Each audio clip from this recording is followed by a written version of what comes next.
Good morning, everybody. Welcome back to Bit Heroes.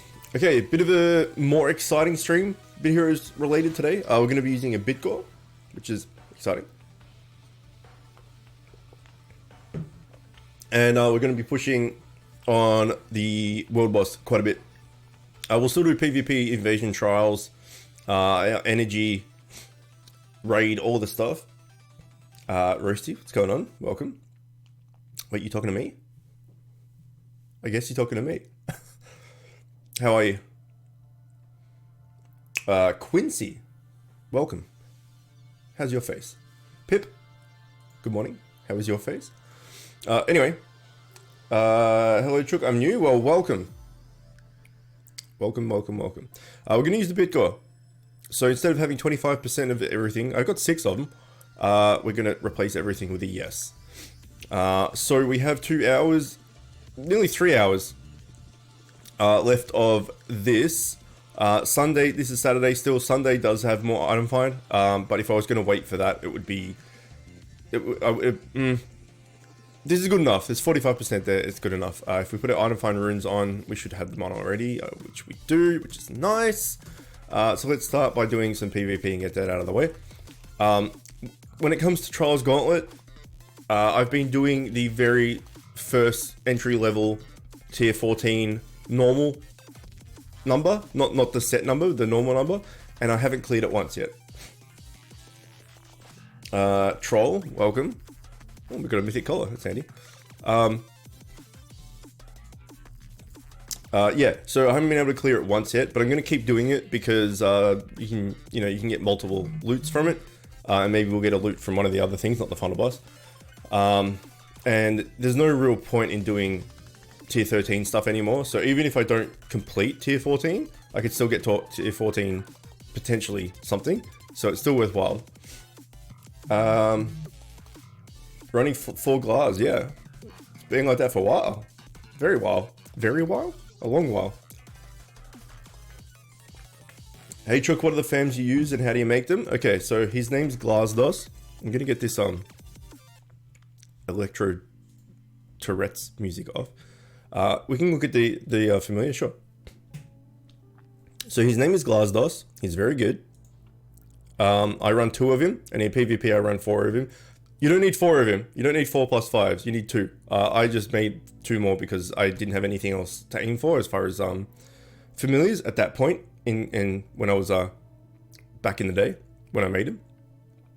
But you need 2. 1 in the front, 1 in the back, because they have 25% damage reduction, 2%, 2.5 absorb, but don't worry about that. They have 25% damage reduction, and then if you throw as much DR into it as you can. In fact, somebody asked me recently in YouTube. I will try and I'm going to go back and find the comment. You can... No, I don't want to listen to myself. No.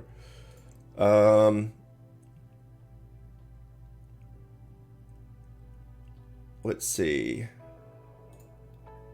Here we go. Thasso. If you're watching this on YouTube, Thasso, or if you're in stream at the moment, even. Hey Chook, finally got the Glazdos scam. When should I replace Remy T? Should I do the fusion 2 times, aka a +1 glass? Is it worth it, or should I wait to 3 + 4? So I basically said, well, make him, but you need to have 2 of him. You need to have 1 in the front, 1 in behind, and you in the middle.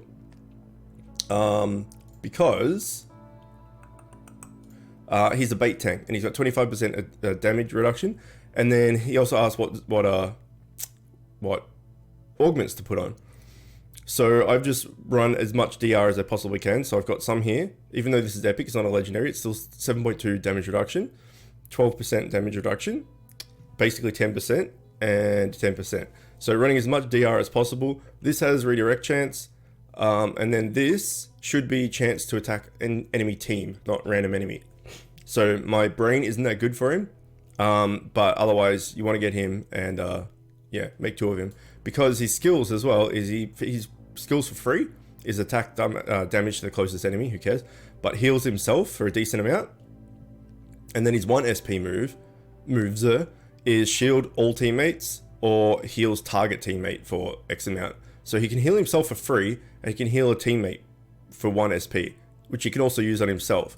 So when you've got two of them, they kind of keep themselves up with their 1 SP move, and then if his turn, like the first one's turn again and the guy other Glazdos is low, he can just use this 1 SP to heal him, and they can just heal each other and keep themselves up.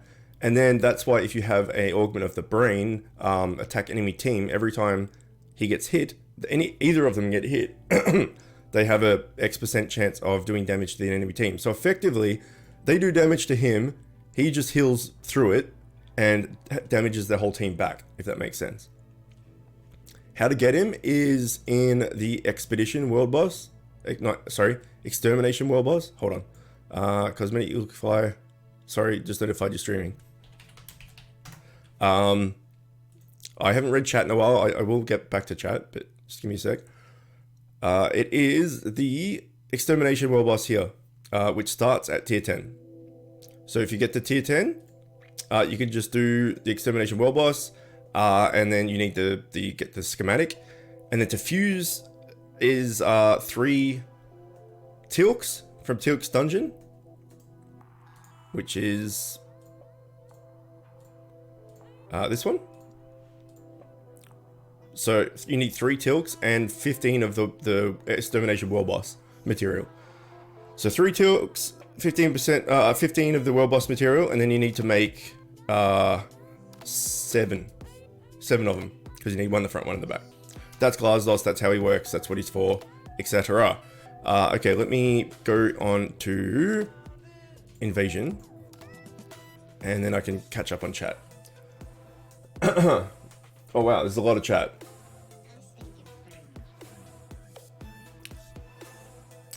Spooky, what's going on? Welcome.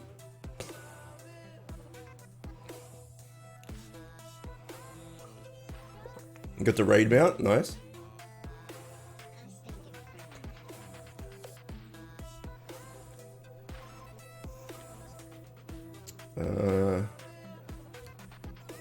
So basically I'm extremely broke. Well no, I mean, he's good. He's definitely good. Getting 2 of him, I mean, I got 2 of him back in tier probably 11, maybe? I don't know. And it's tier 14 and I'm still using him, so it's worth getting. So like 7 times 15, 90, yeah, to make a +1, to make a +5, you need 90 of the World Boss material and 18 Tilks, I think. So then you would need 105 World Boss material and 21 Tilks to make 2 +5s. And you want, as I said, 1 on either side of you in the middle, and then they can heal each other and keep each other up, while when they get hit doing damage to the enemy team, etc. It's funnily enough, the Glazdos is actually really easy to fuse. Like, it's not an issue. Anytime there's a good fusion that doesn't have a raid epic in it, is that generally that's like easy to fuse. So you think about like Walcom, for instance. Walcom's really hard to fuse. You need 10 Hobbit Feet from All Egg World Boss. You need Duo Bombs from Raid 6 or 5 or something. I don't know what it is. And then you need Driffin from Raid 2. So not only do you need 2 Raid Raid epics, but then you also need World Boss material as well. He's a pain in the ass to fuse. Whereas Glazdos, you don't need any Raid epics. It's just dungeon epics, which are way easier to get, way quicker to get. So he's actually pretty easy to fuse. Nothing in this game is like super easy to fuse. Like, it's still going to take you a while to get it, but that should be the way. Like, if you get it immediately, then where's the sense of accomplishment? There needs to be like a grind onto it, so you know you actually doing something, playing the game for a reason. But yes, considering how good Glazdos is, he's really fucking easy to fuse. Quincy, thank you for the follow. May I get an ad? Yes, you can have an ad, absolutely. What's your name? In-game name. And I'll add you. Ignitus Rye is probably the easiest mythic to make. I don't know anything about mythics, but I'll take your word for it. One question, how do you start at a higher wave? I start at wave 9 all the time and I didn't know it increased. So whenever you beat a wave, it's like the last wave that you beat, you start at 5 or 10 levels before that wave. So if you're stuck on wave 9, for instance, if you finally beat 10, and then you might get up to 15, for instance, you'll then start like 10, I think it's 10, right? 10 levels behind. So at the moment we're at 94.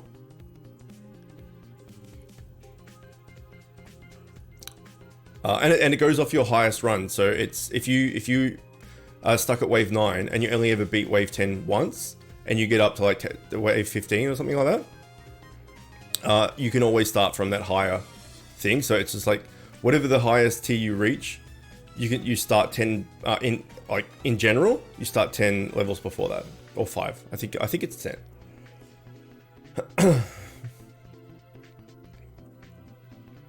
You always die at level 21 or so.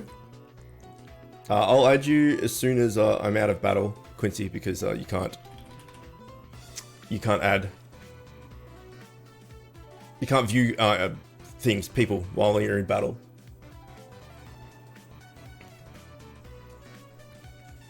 Does anyone else in Twitch chat need an ad?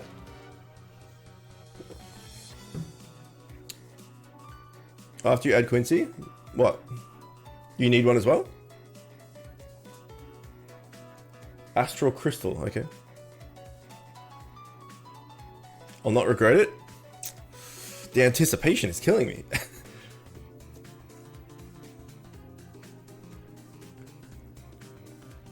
How's the new tier treating me? So far I've got 0 drops, so pretty good. To be expected. But it's been out for 3, this is the 3rd day, Friday. It came out, then Saturday. Yeah, so this is the 3rd day. I haven't got a drop yet at all, like a legendary or anything yet. But we are running Bitgor now, today. Also, anyone in chat that's going to be in the stream, like for the next couple of hours, that wants to do World Boss, that would be good. Because we can just re-queue over and over and over again. Because this World Boss, like the tier 14 version of the World Boss, you can't, well, you can duo it, but it's pretty hit and miss when you duo it. You kind of need 3 for normal, which is shitty, but Zordagong's probably easier to make than Ignitus. Each Zordagong needs 80 World Boss material. Wait, each one requires 80 World Boss material? It only needs Dungeon Fams? I think Ignitus needs 105 mats. Wait, hang on. So to make a mythic, to fuse a mythic, just one mythic costs 80 World Boss material? So you need to get 400?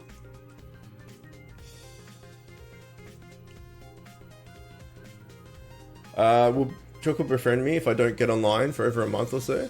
Yeah, so look, I was a lot more strict on it than I am now. Because a lot of the time now I jump on just quickly a couple of times a day. 600 for a +5, that is ridiculous. That's just silly. Yeah, I only jump on and play for a couple of minutes, couple of hours, like maybe an hour in the morning, an hour at night or something. Whereas like in the past couple of years, I would log on multiple times a day and make sure that none of my PvP tickets or Trials Gauntlet thingies or whatever got capped at natural regen and all this sort of stuff. So yeah, I'm not checking my friends list as often these days. I know a lot of people have quit. So yeah, generally it's a 1 day, it's a 24-hour kick, but in reality it's probably like a 2 or 3 day, because I don't check the friends list every day. Like I don't think it's yeah, there's no need for me to be meticulous with that. I don't think these days, at least. Back in the day, because when I first started making those, when I made those guide videos, right? Like every day I would have 10 people wanting me to add them, and I would make like a waiting list, and I had like a waiting list of over 100 people, and it was too much.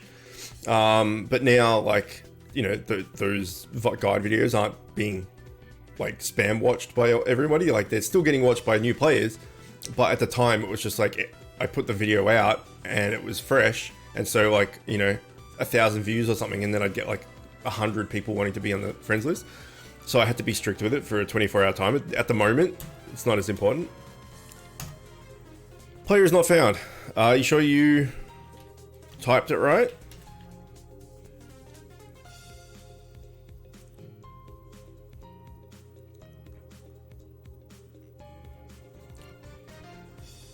How's Iconic doing? We've had a lot of people that just stopped playing.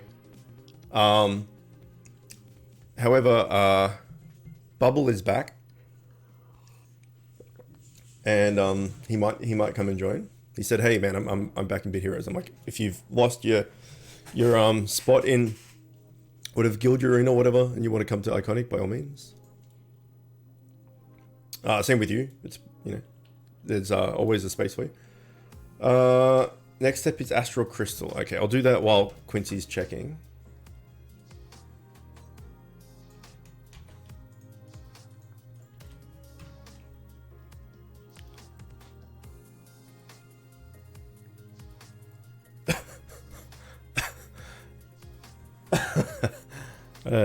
That's funny.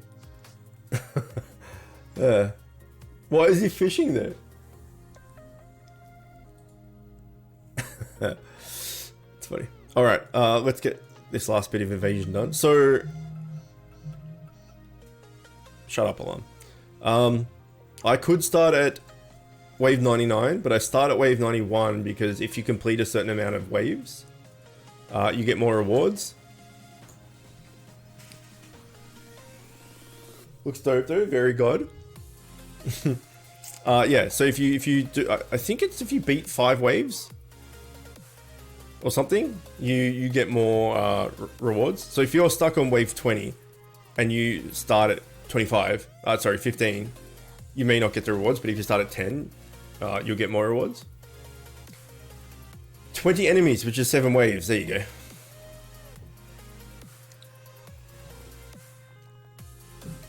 You start at 9.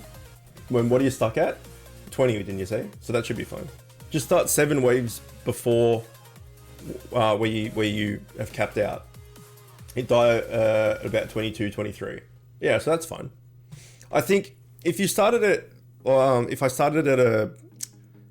if I was stuck at 22, 23-ish, it wouldn't really be that big of a deal to just start at 1. Not that you need to start at 1, but like to get to wave 20, it doesn't take that long. Then again, it only doesn't take that long because these guys are so much stronger than those tiers. Than these guys, like back at level 1 to 20. These guys will just one-shot everything. You get a whole line of loot, yeah.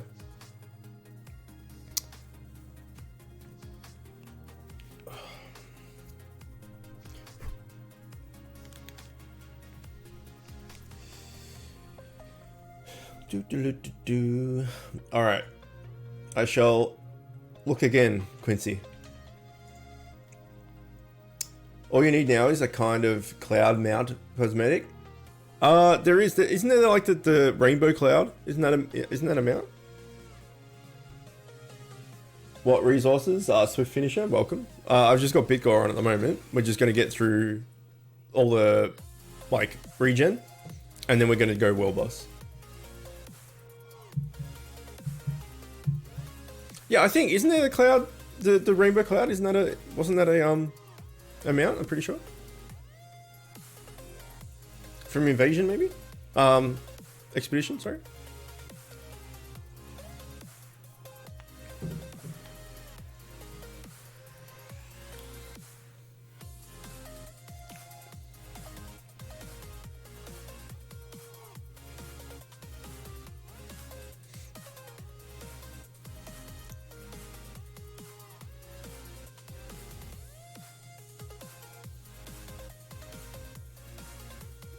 It's also a fam, yeah.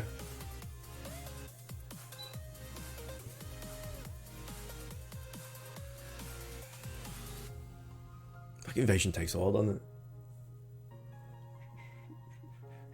I just want to tell everyone that ...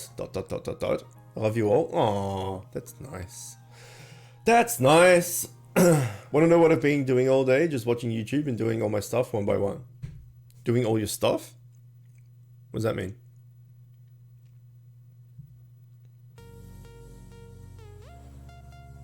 Like chores and stuff?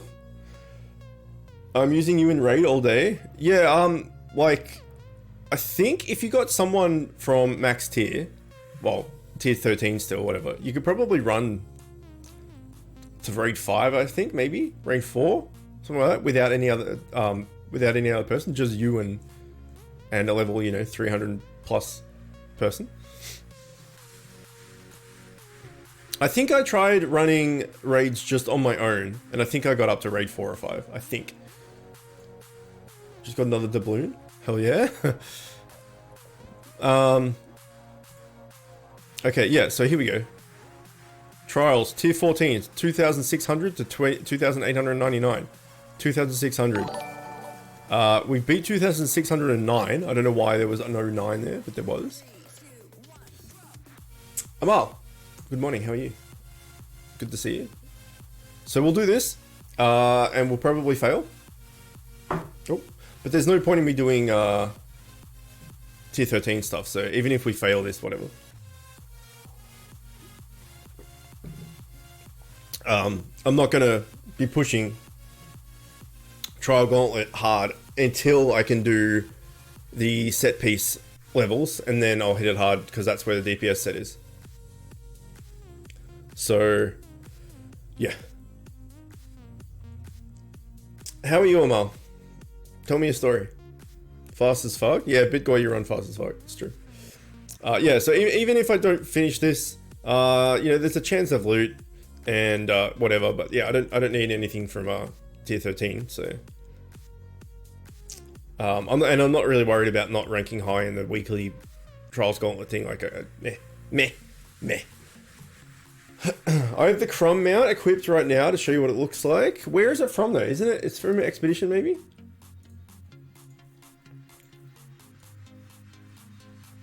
Oh, it's not a rainbow cloud. It's just a normal cloud. What's the rainbow cloud then? There was a rainbow cloud something. Oh, it's wasn't it like a cosmetic or something?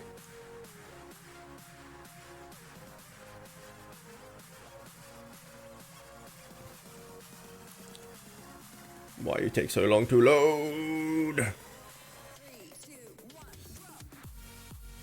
Yes, 3, 2, 1 drop, I agree.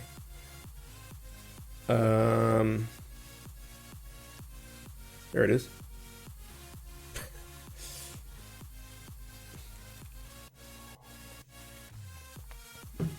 No, I knew there was a rainbow cloud something, and then I remembered that it was the body. What were we wearing? This? Yes. I must decide.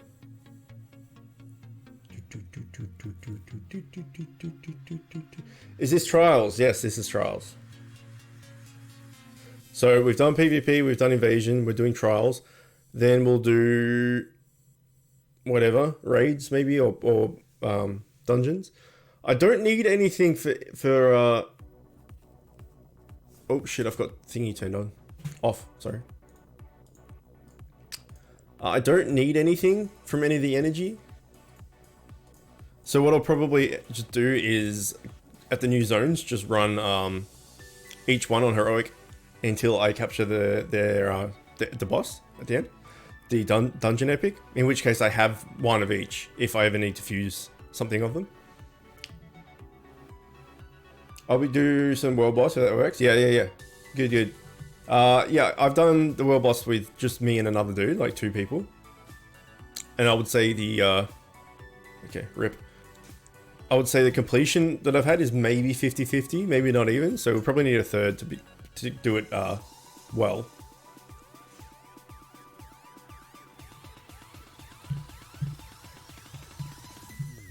Anyone here want to help a mate out with tier 6 world boss? I cannot, but If someone is here, by all means. Listening to a playlist and Jingle Bells starts. What playlist? You're listening to Christmas music? What playlist could possibly have Jingle Bells? Oh, then we got fucking shafted right at the start.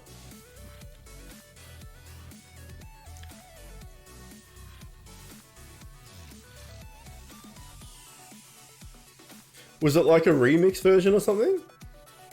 Because that's super. That's like a troll move, right? You just get your you just log into your partner's Spotify account and just add in a random fucking song. Smiley, good morning. Gonna pop a bit when Sunday bonus hits and do tier 14. Heroic 14 line. Okay, no worries. We'll be going to Genshin Impact after this as well. Probably do this for a few hours. And then do some Genshin. It's a remix, okay. I remember Camille and I shared a Spotify account, but then like all of the recommended stuff would be like, some of it would be for me, the music I listen to, and some of it would be for her, and it was just annoying trying to like navigate Spotify with all these different recommendations and all this sort of stuff, like playlist made for you and like release radar and all that sort of stuff. So she ended up getting her own account. Anyway, they had a girls' night at our place, and so all the guys then went to one of the partners of the girl, my best friend Steve. He's married to one of Camille's best friends. So all the girls came to my house and all the boys went to Steve's house. And I remember, oh no, it was Rob's house. Either way, it doesn't matter. I remember opening up my phone and seeing that Spotify was playing, which meant that Camille was listening to it, obviously. So they would have had it on in the background while they were having their girls' night. So we just like slipped in some cued music, and hoping like they would notice and stuff. We just put on all these really fucking bad songs. And then we're waiting for Camille to be like, what? I don't remember putting this in the playlist. We did it like 5 times over the night, and then I got home and was like, oh, how was your night? How was the music? They're like, yeah, everything was fine. Didn't even notice that I'd changed the song. And we put like really fucking annoying, like Who Let the Dogs Out and stuff like that. You know, Rebecca Black Friday. Just horrible songs. They didn't even notice. And way back in the day, Camille stole my phone and changed my ringtone to the Jigglypuff song. Jigglypuff, that song.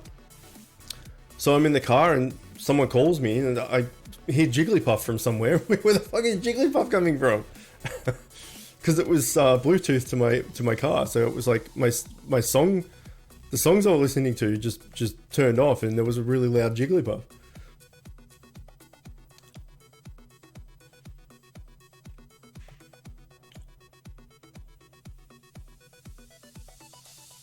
Your dad does that all the time, the music thing?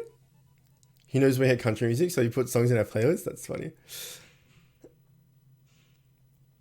Troll, yes, hello, what?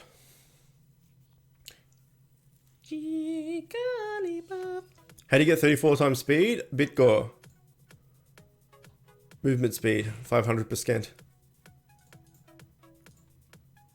You get one free every month from the monthly login thing. The last day of the month, you get a Bitgor. So you know, I've just saved mine because I haven't needed to use them really. So I've got 5 of them, 6. So I could use one every day, and I'd have one day out of this week where I couldn't use it if I wanted to use them every day, which I don't. But yeah, you get one for free each month, which is pretty good.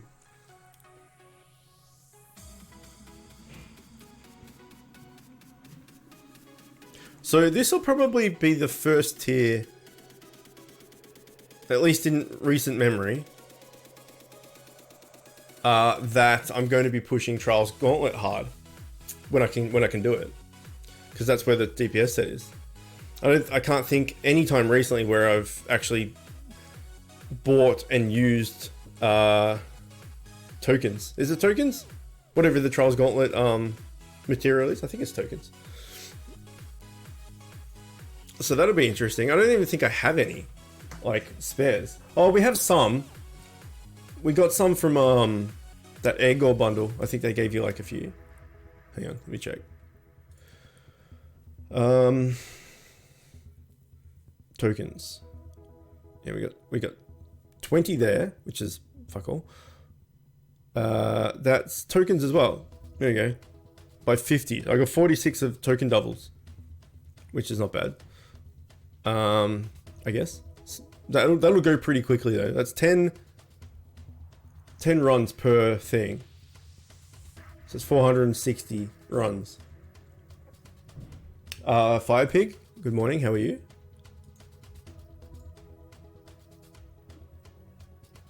Okay. I guess I need to keep an eye out. What is this? I guess I need to keep an eye out for token stuff. Anyway, I'm not going to be using it for a long ass time yet, so. I got plenty, yeah. It'll go pretty quickly though if you're using a Bitgor. Like, you start with 46 and all of a sudden you look down and you've got like 30 left. And then the next day you look down and you've got 20 left. Want to know interesting facts? Always. I love interesting facts. Tell me. Kelly, good morning. How's your face? My face is sleepy. I didn't sleep very well, but other than that, it's fine. It has hair growing out of it, which is an odd thing for me. How are you? Wait, hang on. I just noticed that someone's ability, sorry. There's just a black square. What's with that? It's just like they haven't coded in the thumbnail or something? Yeah, I should check what my raid team, see if anyone's like maxed out all their gear yet. The song Friday was inspired about the assassination of John F. Kennedy. Rebecca Black's Friday?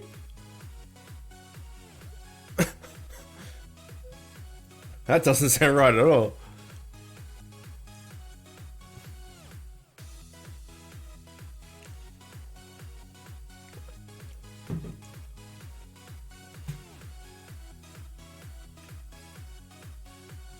Was I late for the stream? No, dude. You're it started 30 minutes ago.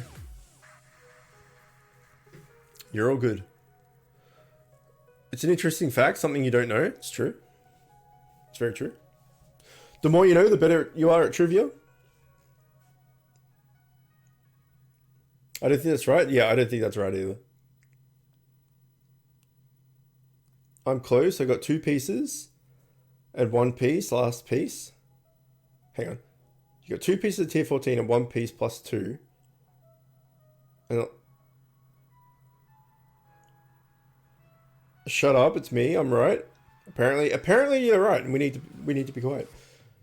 Grinding invasion with X-Gore. So what set is this?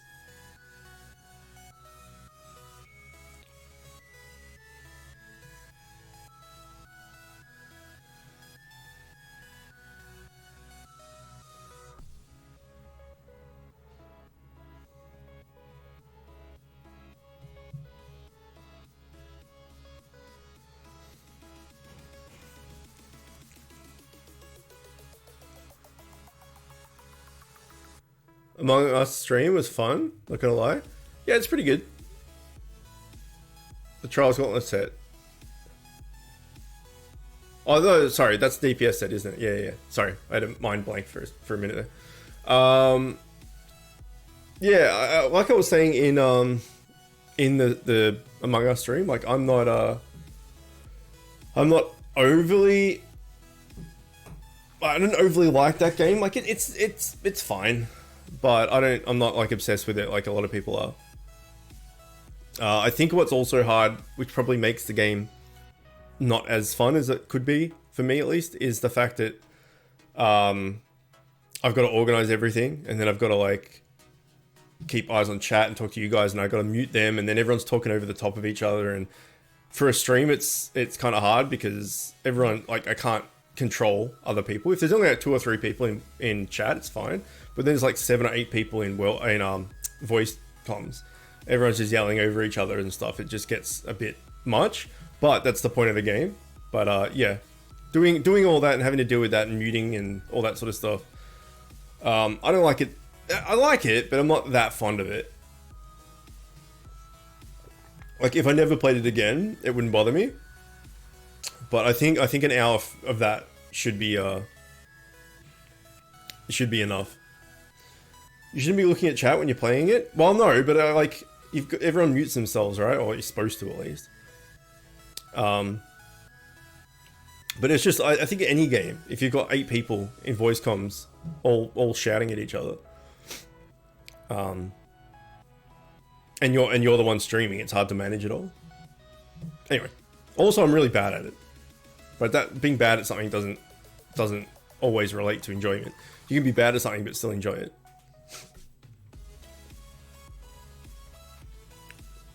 But yeah, it's fine for what it is, but I don't know how long it's going to stay like uber popular. Because all of a sudden it just blew up. The game's been out for years. I think I remember someone telling me or hearing it somewhere. And all of a sudden it's just like blown up and take the world by storm. The current like fad thing.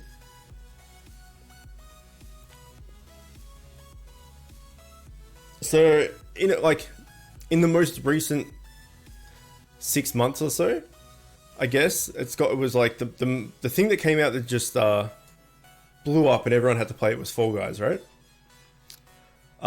Which the new season is out in a couple of days, which should be good. So everyone just played Fall Guys, like smashed out Fall Guys, and then either got all the rewards they wanted or just started getting sick of it or something, and then stopped playing that. And then everyone's jumped onto Among Us and everyone's like hitting that hard. And then now Genshin Impact has come out, and so everyone's like kind of they're not leaving Among Us or Fall Guys, because both Among Us and Fall Guys you could jump on for 10 minutes and have a few games and it'd be fine. But there is like the fads thing, right? The super promoted and super new and all that sort of thing that just blows up, and everyone wants to play it. So no doubt in like a couple of months, something else will come up, and then people will drop off Genshin Impact to go do something else. I started playing it when it was first released. Yeah, it was like years ago, wasn't it? You wish you had a moderator for your stream. It's 11 PM for me, and I have school weekdays, so I can't be here most of the time. Stop slouching. Okay, fair enough. Oh. I actually have a bit of a stomach ache.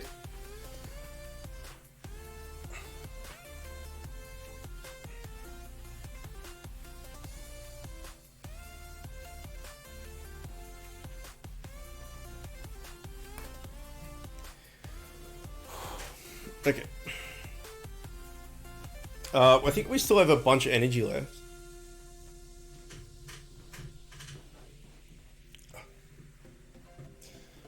So the good news is that the new chair is getting closer to being had.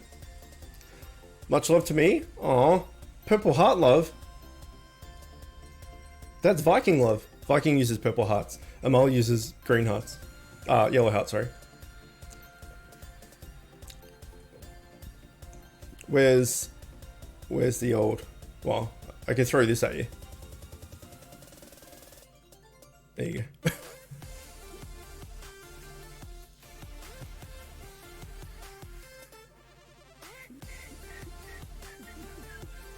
Is there not all the different hearts on Twitch?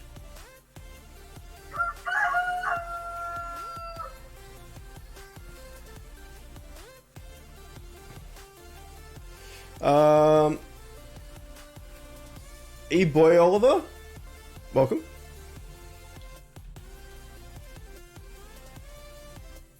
Oh, that must be you're on phone, right? You've just used phone emojis, maybe? What up, Chook? I just saw you streaming. You've been watching your older vids. Nice. Well, welcome. And thank you for the follow. Yeah, you're on PC? Was it you that... Oh no, it was Quincy. Yeah, I have this like super low tolerance for spam. Like it does my head in. So I've got a limit to five emotes, and I think it might be 10 other. I don't even know what like punctuation stuff. So you can't like write like this and stuff like that.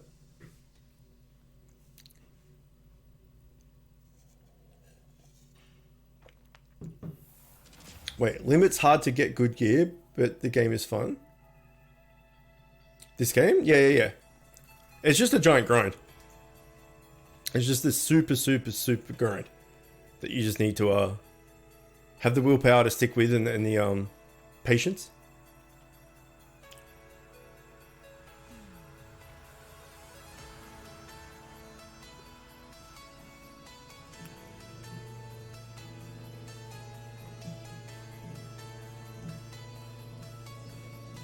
I don't think we got this world, this dungeon boss yet, right? I don't think we succeeded. Oh, on my Eucalyptus push, I did get one more Flixie. Hooray! Now I only need one more to make a +5, but I don't have any augments to put on it yet. So I can make it, but it's just gonna sit there. Also, someone else in a YouTube comment, I'll find it, letting me find.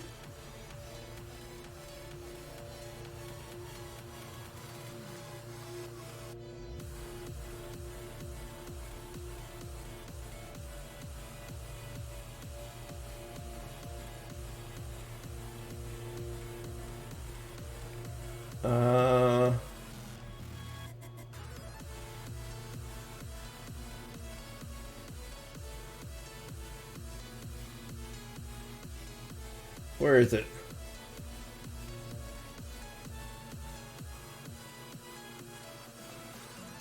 Here we go.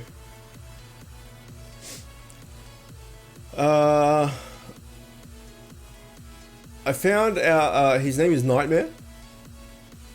Hello Chook, I found out about a new tier 14 DPS legendary familiar. Its name is Penguita. It's better than Eucalyptus, probably rivals Oevis.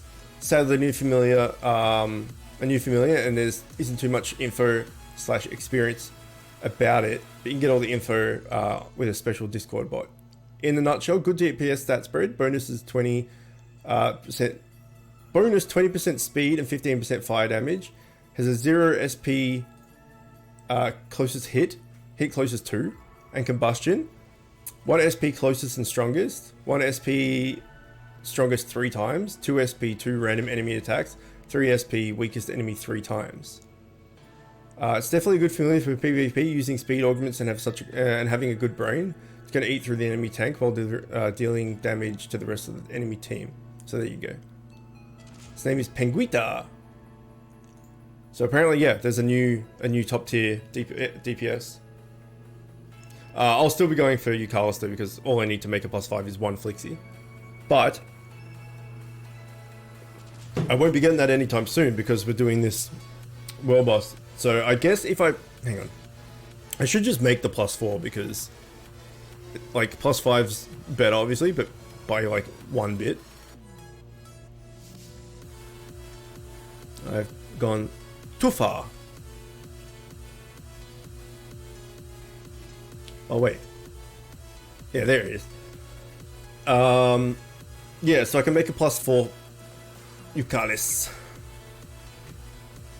And when I get max TS on this raid, this tier, I'll go back and get the other ones. One question, how many medium heal potions do you have? I don't know. 300, 400 maybe? I got an absolute shit ton of healing potions. Wait, consumables. 637 apparently. But I've got 12,000. 12,500 of the heal. But they're just in the shop. When they're on sale, you just buy like 500 of them or whatever.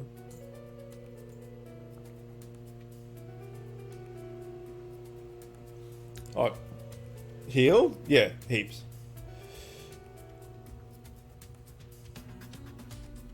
Yeah, 2.2 million points in Trials Gauntlet. Wow. Yeah, so you use revive potions way more than you use health potions, right? Because if there's a fam that's about to die, you could use a heal potion on him, but then the next hit on him could do like massive damage and take him back down to very low. Or you could just let him get hit by that massive move, absorb the damage and die, and then you just raise him up. Molly, good morning. How are you?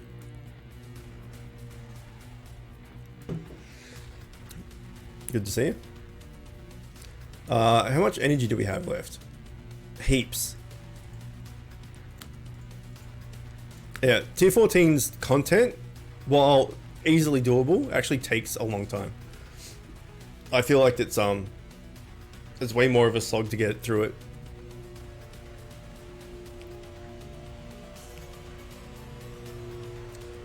There's also someone outside mowing the lawn or something. I don't know if you can hear that.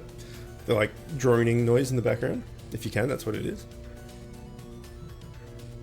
I can hear myself. I've made it so I can hear my own voice, so I can tell how loud and stuff I am, and I can hear it. So if I can hear it, it's probably coming through the mic.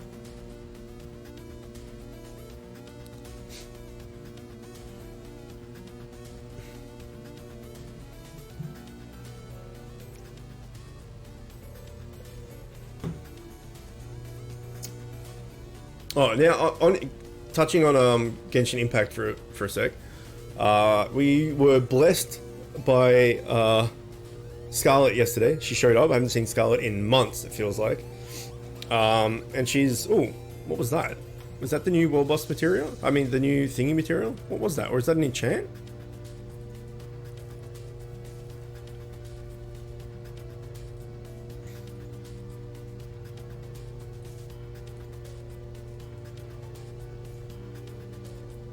It was an enchant. 1% in power. Perfect. Perfect.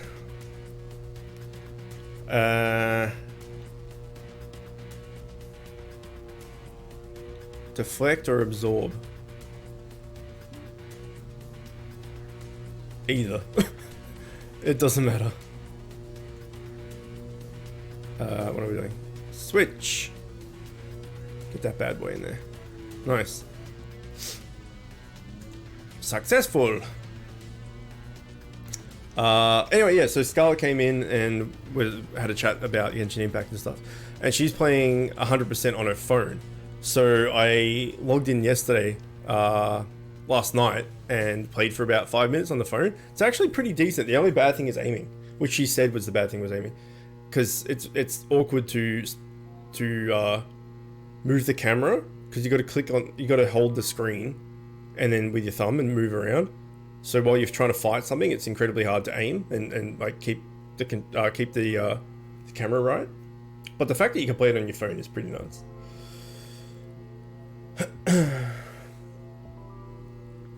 I got to work on all the ancients. My LM is still tier 11. Well, good luck with that. It takes forever, right? When do I unlock the third world boss? After Nether. Don't know. Off the top of my head. Hold on.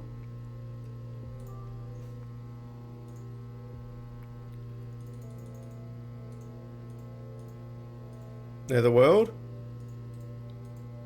Melvin Factory is tier 10.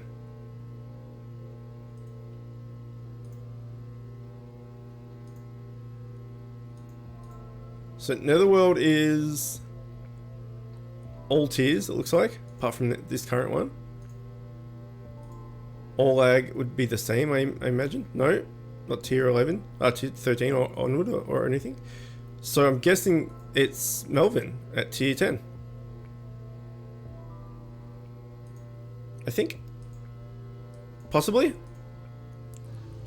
Also, I hate how the this always says that you only have one, which is just blatantly not true. Okay, let's get through this energy. Who the fuck is Pretzel Rocks? Pretzel Rocks is the music that I'm playing. So it's effectively it's like a bot.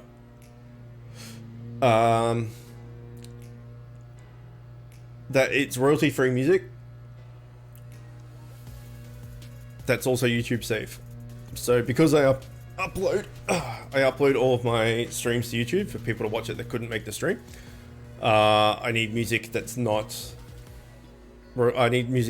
free. So if right now, say we were listening to whatever, say we were listening to Muse or something, and then I put it up on YouTube, that would get flagged as copyright, and then either I wouldn't be able to put monetization on the video, or they would just like, you can't play this video at all, stuff like that. So Pretzel Rocks is just an application that plays royalty-free music. So we can play this music and then I can upload it to YouTube and there's no issues. There's no copyright infringements, there's nothing. So it's pretty good. It's not my music, it's not like my style of music at all. But it's free and it's better than listening to nothing, right? Don't need to worry about sets. I'm on tier 9. You do not. Do not worry about sets on Mythic until you're tier 14. It's just a waste of time. So let's say you're in tier 9, which you said you were, and you get 4 pieces of the set. You got the whole set. Good morning, William. How are you? Good to see you. Yeah, so let's say you're in tier 9 and you got all 4 set pieces and you're like, fuck yeah, I got the whole set, this is amazing. And then you end up staying in tier 9 for ages because you're farming all the materials to upgrade that set to full. And you'll have 4 out of 4 of the set and you're full. And you're like, fuck yeah, I got this set, it's amazing. In the next tier, so then you go to tier 10 and a maxed out legendary is more TS than that set pieces from tier 9. So you just end up replacing it with the next tier's legendaries anyway. So there's absolutely no reason to farm and use sets or mythics in zones underneath before the current top tier. Unless you're like a whale or something, in which case you really want the set from tier 9 and then you just go through and up tier at it every tier, which is not a good idea. Yeah, so you just like whatever you have in tier 9 you're going to replace with stuff in tier 10. Then you start the whole process again. You have stuff in tier 10, you're going to replace it with stuff in tier 11. So yeah, sets and mythics, while exciting and cool and stuff that you get them, it's not worth, for you to stay in that tier on purpose to max them out, to just only replace them in the next tier anyway. So my advice is always just get epics in every slot, max them out, and then start replacing those epics with legendaries. And that will eventually give you enough TS to go to the next zone. So say you've got epics in every slot maxed out, and then say you got like a legendary weapon and you've upgraded that to 3 out of 4 or 4 out of 4, we'll say, whatever. And then you get a offhand and you start upgrading that. You might only upgrade it to 2 out of 4. And that will give you the TS you need to get to the next zone. And then, so you've got a 4 out of 4 upgraded legendary, and you've got a 2 out of 4 upgraded legendary, and all the rest are epics. The maximum, the 3 out of 3 upgrade for the epics will replace all the epics you had and that offhand. So yeah, it's not worth it. You just get max epics and then start replacing those epics with legendaries, and then it's to break like the TS brick wall to get through to the next zone, and then when you're in the next zone, start all over again. I got an epic. What? The boss? Rexy's hard. It's not though. Like this is the kind of advice, I guess, that I give people that are new to the game or whatnot. That if they're like oh, I'm trying to get plus my shrimps to +5 or something, and he just won't. The Gramps or whatever it is just won't get persuaded. This is so fucking irritating. Da da da da da. And I'm like, if you're getting angry and irritated and annoyed and fed up with a rare schematic, you probably should stop playing the game, right? There's this game isn't for everybody, and if you have a low tolerance or a low willpower or a low patience, this is not the game for you, right? So, like you're saying here, Rexy's hard. He's not though. So yeah, I mean, if you're getting frustrated on Rexy, you're gonna get more frustrated as you go. Things are, I mean, to capture. Yeah, that's what I'm talking about. Dungeon epics are easy. Oh, yes, he stopped mowing. That's so much better. So much better. It's just RNG, Quincy. I farmed for Bobbidom Scam for a month. Okay, we got the dungeon epic, which is nice. So we'll go to the next dungeon. Anyway, I'm not singling you out, Troll. I'm just saying in general, like if people are annoyed at the capture rate side of Bit Heroes, then they're going to get burnt out. Because it's like, oh, I'm like this specific person. I can't remember the name or anything because I've got a gajillion people that ask me Bit Heroes stuff. I can't remember everyone's name. But it's like, if you're getting frustrated on Shramps, you know, imagine trying to fuse, like even using Walkham as an example again. Imagine trying to fuse Walkham. Like you got to do World Boss for 90 material, and then you've got to get 18 dungeon epics. And he's getting annoyed at like the dungeon rare. Like, yeah, it's, I don't know. It's really hard to give advice to people with that sort of thing. Has Review Up got actually new gear on? Yes, he does. Yes, he does. He's already done. Oh no, there's tier 13. That's tier 13. What a scrub. Shit. Didn't take long. What was I saying? I forgot what I was saying. About people just getting burnt out about aspects of Bit Heroes. Like, it's such a repetitive game and it's such a slow burn that it's not for everyone. Stop slouching. I'm not slouching. I'm like, I rearranged myself. But this chair is a giant ball sack of a chair. Oh yeah, I was talking about the chair before. It's getting closer to being able to get bought, which is good because I need it. I emailed the company. So, okay, this one can go away. So I checked out the chair, right? There was one that I sat in a few years ago, and it was comfortable and well made and all the rest of it. So I've sat in that chair like a couple of years ago's version of it, I guess. However, on their website, they have like a sizing chart thing. So you go in there and they're like, how tall are you and how much do you weigh? So you put that in the calculator and then it comes up with the recommended chair for you for your like body size and all that sort of stuff. And I'm right smack in the middle of between two chairs. So there's one chair that goes up to 180 centimeters. I'm 100.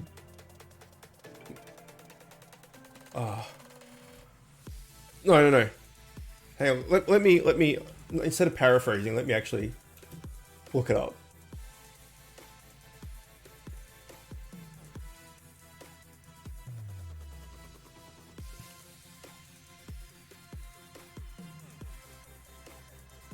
Okay. Yeah. So I'm 180 centimeters, roughly 178, I think. And I'm like 95-ish kilos.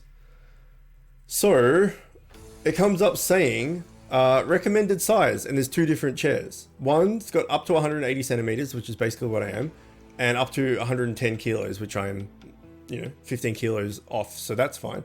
But then the other chair says 175 to 200 centimeters and up to 130 kilos. So the first chair is up to 80 centimeters, 180. The second one's up to 175 to 200 centimeters. So I fit both of those sizes, those height sizes. And the first one's up to 110, which I'm not anywhere near. And then the other one's up to 130, which I'm obviously nowhere near. So I'm not sure which one I'm meant to get. So I emailed them and said, "Oi, I fit in between chair A and chair B. Which one is better for me, like for the body shape, body size I am? Also, I have a cat. Have you got any feedback of people that have you got any info that people have given you feedback like with their chair and their pets or something, like, oh, you know, my cat scratches the fuck out of this leather or something. I wish I got like the weave fabric one. Or people like, I got the weave fabric one and my cat scratched the shit out, that type of thing. So I wanted to know which one was better for having a cat, because Luna likes to sleep on my desk and on my chair. Anyway, long story short, I emailed them with those questions. They replied saying, basically, use the just a generic copy pasted answer. Of like, use the sizing chart on our website. Da da da da da da da da da. As for cats, we've heard that the weave fabric is better. I'm like, okay. So now I need to email them back, being like, look, if I'm going to drop hundreds of dollars on your fucking chair, the least you can do is answer my question properly. So anyway, that's my chair rant.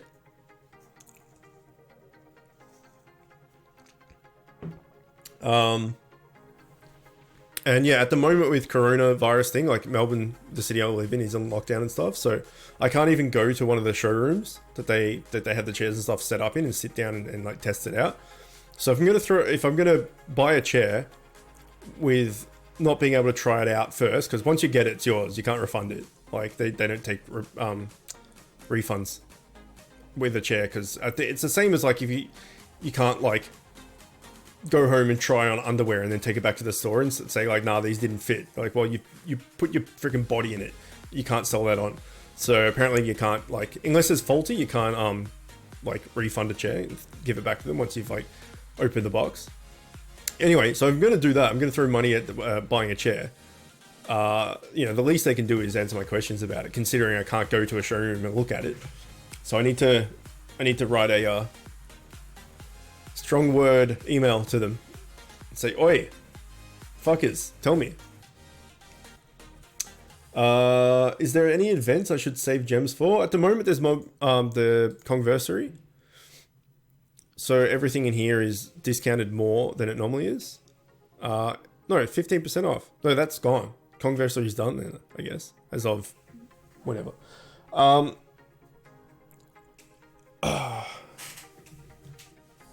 You want... Hang on. Were you on my friends list? I added you before, right? Is this you, Astral Crystal? I'm 6'1". How many centimeters is that? Probably... like 180 something? Hang on. Feet to centimeter. 1 foot. 6.1. 185 centimeters. You're good at 74 inches? Is this you? Who was asking? Troll? I forgot to add you? Oh, did I really? I'm sorry.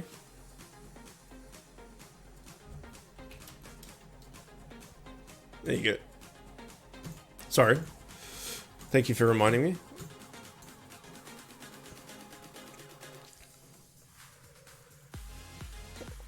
You're 13 and you're 185 centimeters. You're a beast.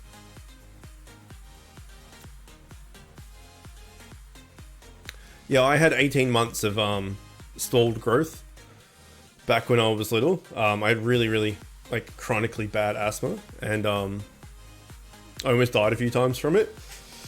And so I had to have all these meds and steroids and all this sort of shit to get through it and keep me alive and all the rest of it. And as a result, my teeth, there's always some form of like damage done from that stuff. So my brother, for instance, put on a heap of weight that was like artificial weight. It wasn't like he was just being a pig or anything and eating everything. It was just like the meds just made him put on weight.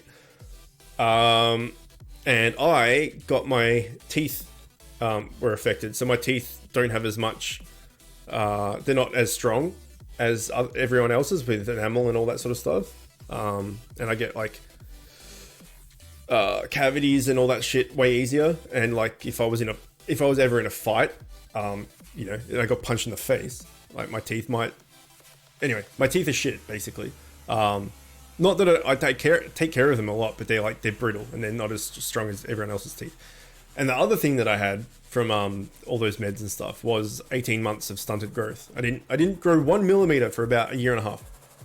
So I'm 5'10", 5'10", 5'10 and a half around there. But I'm told that I probably would have been like 6'2", around there. My brother's 6'5", or 6. Oh fuck, no. He's like 6'5", 6'6" or so. And I was supposed to be 6'2", around there. Well, that was like their estimate, their guess, because there's no way to know for sure. My family's pretty tall though. Like my dad's just on 6 foot, I think. And my mum's like pretty tall for a woman. She's like 5. Well, if I'm 5'10", she's probably like 5'8", maybe. And then yeah, my brother's like 6'5", 6'6". He's a beast. Any tiers for tier 6? Not really. All the tiers are the same. There's like one generic advice for like where people get stuck on flags and stuff. And I feel like I've gone through it so many times. I'll do it again. I'll go through it again, but I won't go into too much detail because I've just done it so many fucking times. You need to make sure that you have the right accessory and the right pet. You need to make sure that you have enough TS, and you need to make sure that your familiars are good. So, was that... What's with all the dubstep? Go away. Was that Crystal, whatever it was that your character?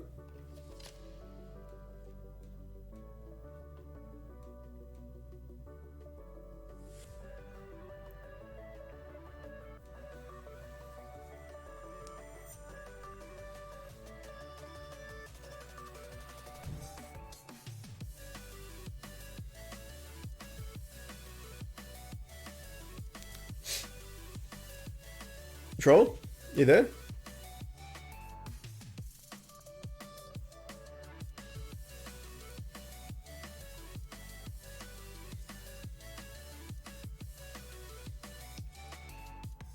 Hang on, to get past 5 Hunaku, gonna need 6 of the raid 11 boss, 18 of that green bug guy from raid 10, a total of 36 dungeon bosses, a bunch of rares and commons, 60 Imni Bright, 60 Jumbo Serum, and 1800 of the fusion map from R11. This is gonna be fun. My god, that's so not worth it. It's not even close to being worth it.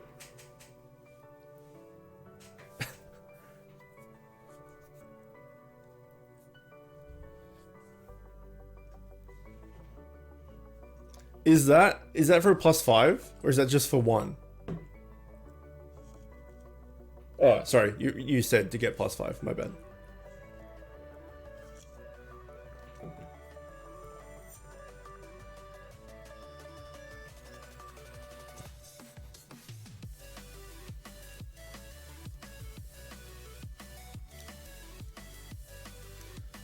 Man, T4 takes so long.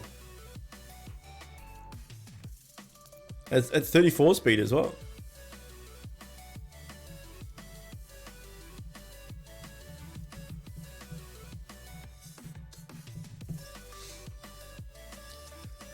We'll do... Yeah, it'll be a while, I think. I think we'll do Raid after this. And then we'll do some World Boss. Troll. Yes, hello. What do I save gems for? Well, I was no, there won't be anything for a while. The next thing maybe will be, oh, there'll be Halloween, something for Halloween, I guess, and something for Thanksgiving. I think Thanksgiving's in November, isn't it? And then Christmas. But I've asked you a few times and you haven't answered me. Is that Crystal, whatever that Crystal character you made me look up? That's you, right? If I'm gonna give you advice, I need to know what character you are, what your character is, what gear it has and stuff.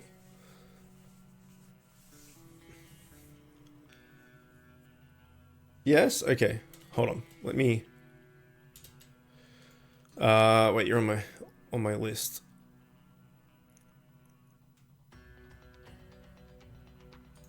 Here. So you need to replace this. So I would save up and buy an offensive accessory and a defensive pet. So this is bad and this is bad. Get rid of these. You want an offensive accessory and a defensive pet. Something's on sale right now, isn't it? Offensive accessory. Here we go. They're on sale. Which one? Yeah, hang on. I'll show you. Let me just check the rest of your stuff out. Both damage. That's not bad. But try and get dual strike and empower. And your enchants, evade's no good. That's just 11 speed, so probably need to replace that. Damage is good. Dual strike is good. Oh yeah, so you need to replace them as well. But that'll come while playing. You'll just get that shit. But try and focus on dual strike and empower for these two at least, and then replace the 2 damages eventually. And then if you're saving up for a legendary mount, there's no point re-rolling an epic one. Try and get dual strike or empower on your legendary mount as well. So yeah, buy an offensive accessory and a defensive pet. In the shop at the moment, how much money do you have? At the moment, my god, there are the offensive accessories in here. So you could buy. Is lifesteal? No, lifesteal's the worst stat in the entire game.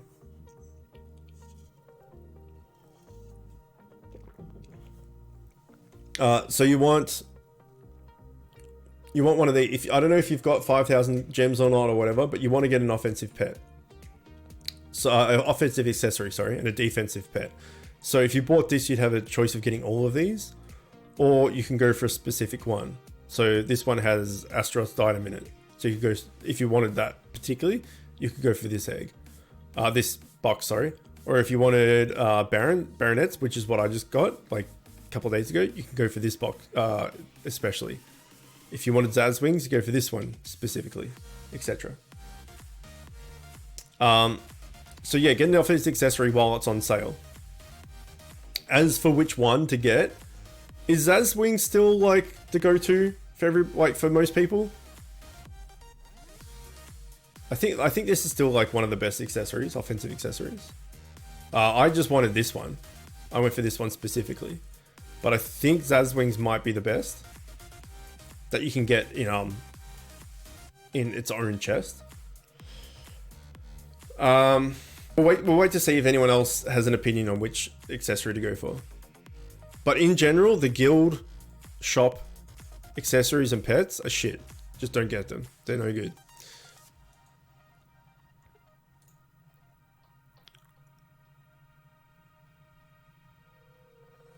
Where'd you go?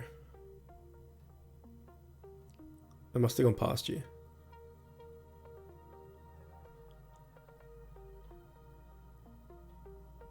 There. Oops. Empower, health, damage, dual strike. Yeah, replace this health with dual strike or empower and you're good.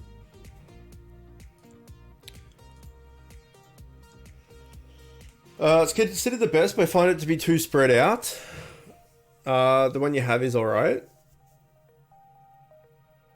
Can't do about it. You don't worry about them too much. Don't worry about your enchants too much because you'll get more as you level up of higher tiers and all that sort of stuff. But just as you go, try and get dual strike and empower. But yeah, replace your accessory, the offensive accessory, and replace your defensive pet. There you go. So there is a Zaz Wings in the shop. So if we go back to the shop, this one, yeah. So you can open this one and hope to get these Zaz Wings, but you're guaranteed to get a rare or better. So at the moment, your accessory is a common, shitty one. If you get this, you're guaranteed to get one of these rares, and then hopefully you'll get like an epic or the legendary, but you have a chance at getting you're guaranteed to get a rare, which is going to be better than what you have now anyway. So that's my advice. You got 500 gems? Well, I'd be saving. Just save to 850 and buy a box. That's my advice. When it comes back around on to sell, when it's in the store next. And then same thing for pet.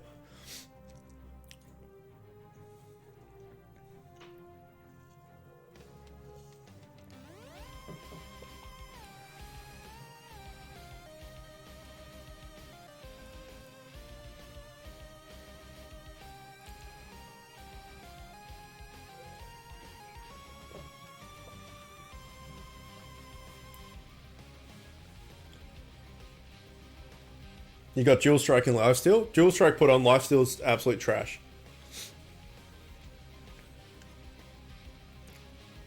If you've got nothing else in this to put in there, you may as well use it, but it's not good. Replace it as soon as you can.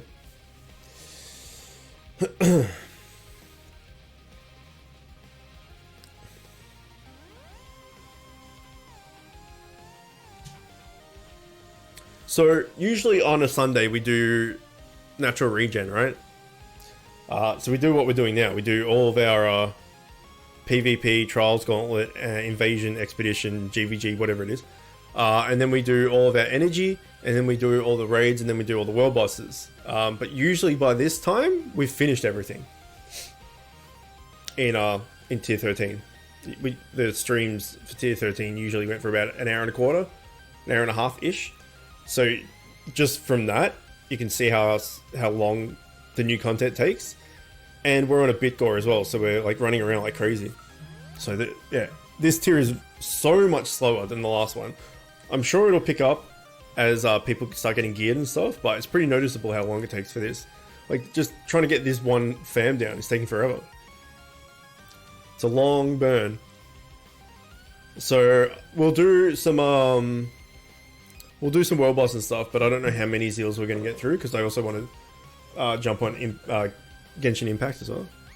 Greatly appreciate the advice and the ad. No worries, man. Let me check your character out as well, specifically, because what I was doing before was troll. Let me quickly check you as well. What is this? Damage. So this is no good. Neither of these are good, because you want to be DPS. So same thing. If you've got money right now, gems, sorry, buy an offensive accessory pet. Offensive accessory pet. Fuck, I've said these things so much that this advice so many times that it all just merges in together to one word.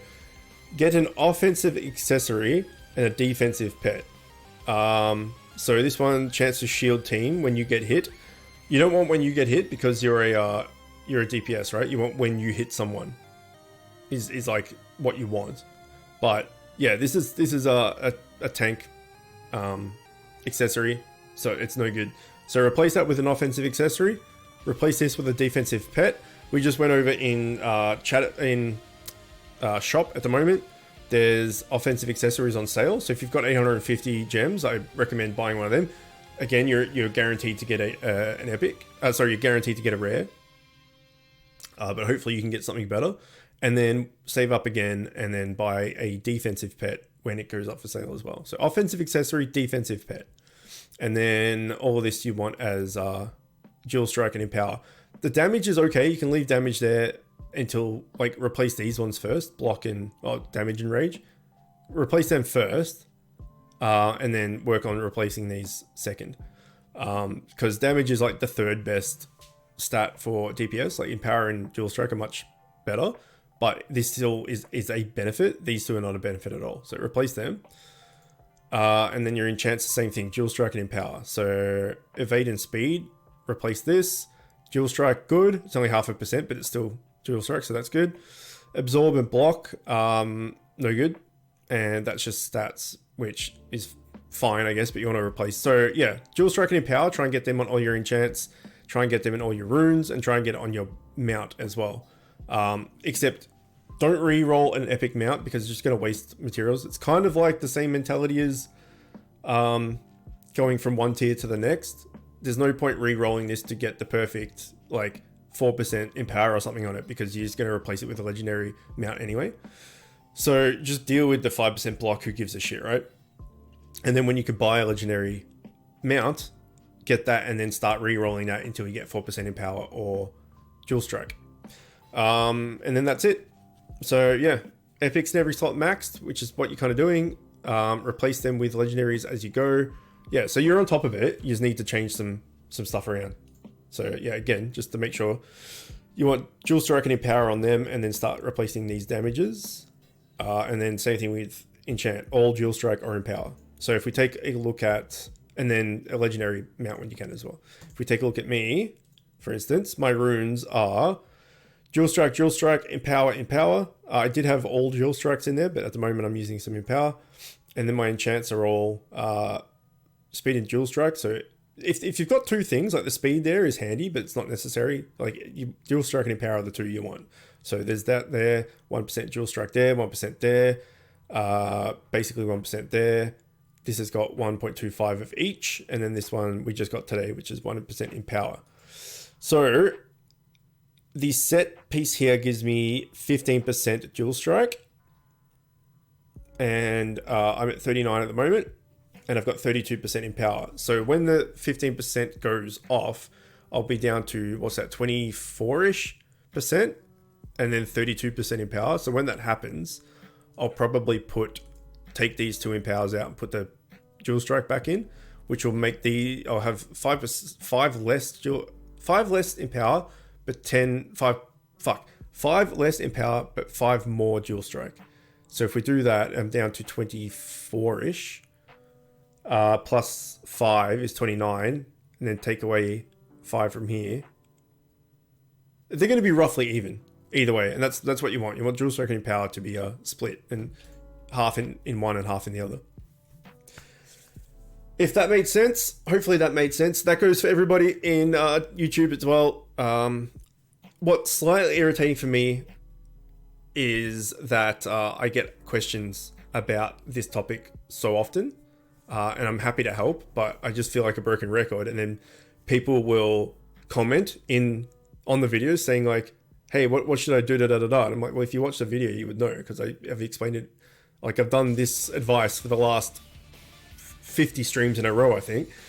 So it's kind of annoying that I give people advice in stream and stuff, but then people on YouTube can't be bothered watching. They just want immediate answers from me and stuff. But yeah. That's what you should be doing. Going to pop a Bitgor and go on a run of my own once Sunday rolls around. Go on a run of my own. In doing what? In World Boss, you talking about? My 1k chicken nuggets wasn't noticed. Sad noises. Wait, what did you do? Oh, word improv. Yeah, sure. Give me something. Sorry, I didn't blank that on purpose. What I want to know is why people don't use quad strike, because there's no way to stack it. So like, there was a sword. Hang on. There was a mythic sword. Comet Fell, that's the one. This had 1% quad strike on it. I think there was a set piece or a mythic or something that had 1% quad strike. I think there was maybe a mount you could buy for gems, maybe, that had quad strike. But it's not an easily stackable stat. So, you know, if you've got even if you've got Comet Fell, which had 1% on it, and we'll just say a mythic helmet for just hypothetical reasons, and that has 1%, you've got 2% quad strike, which is obviously not going to go off very often. So you're better off using gear that has more beneficial stuff to you. So it's like if there was a weapon with 3% dual strike on it, or a weapon with 1% quad, you would still take the 3% dual strike, because you can get dual strike from other places like runes and accessories and enchants and all that sort of stuff. So you can put that 3% dual strike together with all the other dual strike that you got from all those other areas to make your dual strike go up to 20 or something. But quad strike, you can't do that. So if you've got a piece of gear with quad strike on it, that's it. So 1% quad strike is it's just not worth it.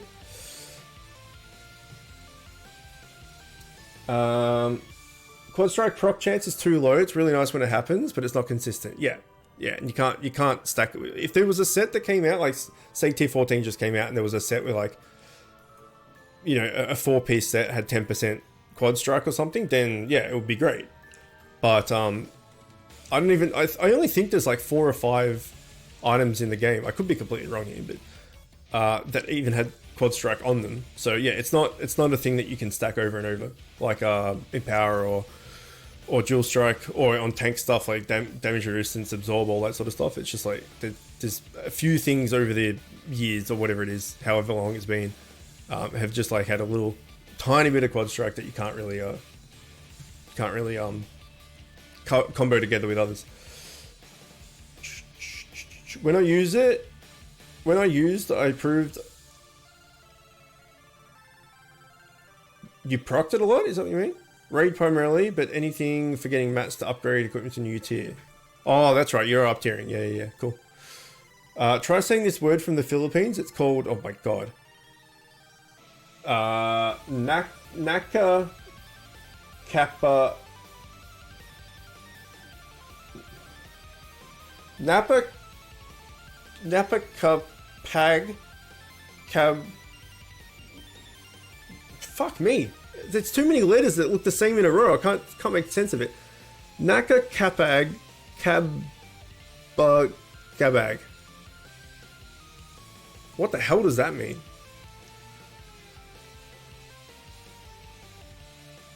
I don't know why, but I really enjoy the wiggly claw thing that the raid boss does. I haven't noticed, but I will. It means worrisome. Okay. I have a big try saving this word from the Philippines. It's called... Okay, so... Naka Kabag... I need to learn it. Naka Kapag... Naka Kapag... Naka Kapag... Naka Kapag... Naka Kapag... Naka Kabag...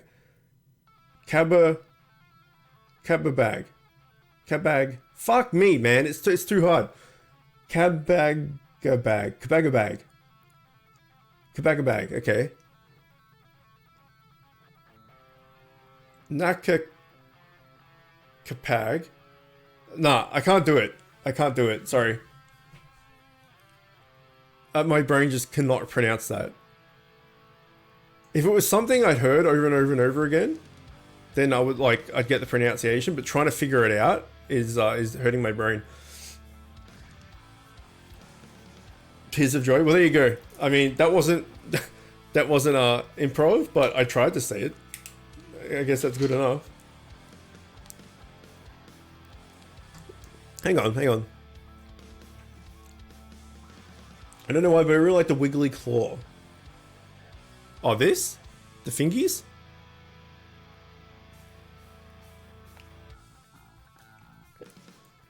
I really like it when he dies and gives you loot. It's really hard, but close enough. I think like for native tongue and stuff, if it's a word that's said a lot. But worrisome isn't really a word that would be said like overly. Like in day-to-day life, you don't really say worrisome very often, do you?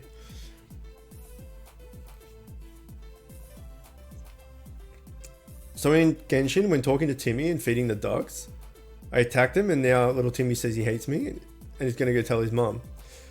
Just stick a Paimon on him.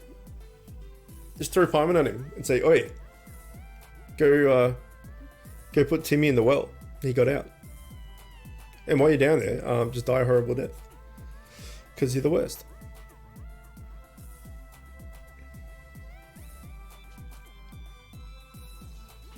She is the actual worst, though.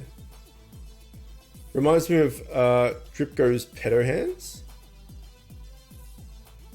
Oh yeah, he did have the pedo fingers, didn't he? Yeah. Nice. I mean, I didn't know what the hell he was called, but I know what you're talking about, so.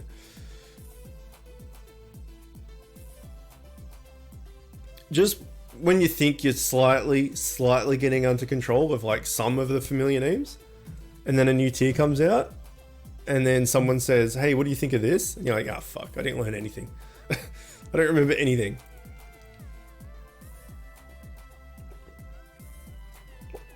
Chicken schematic. I feel like I should have that for free.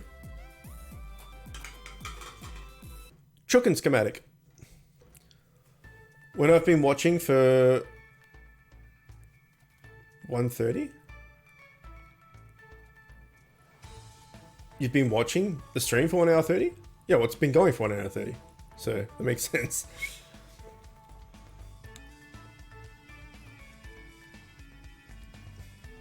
I want to check if I've got any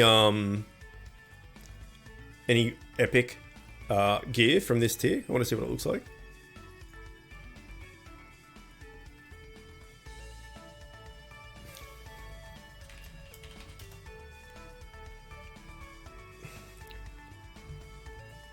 You arrived when it was 45 seconds. Well, there you go. Been here since the start.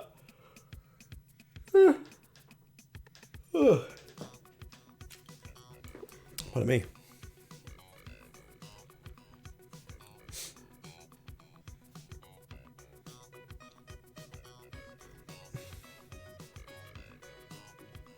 What if Kong made a giant chicken called Chook for the next raid boss?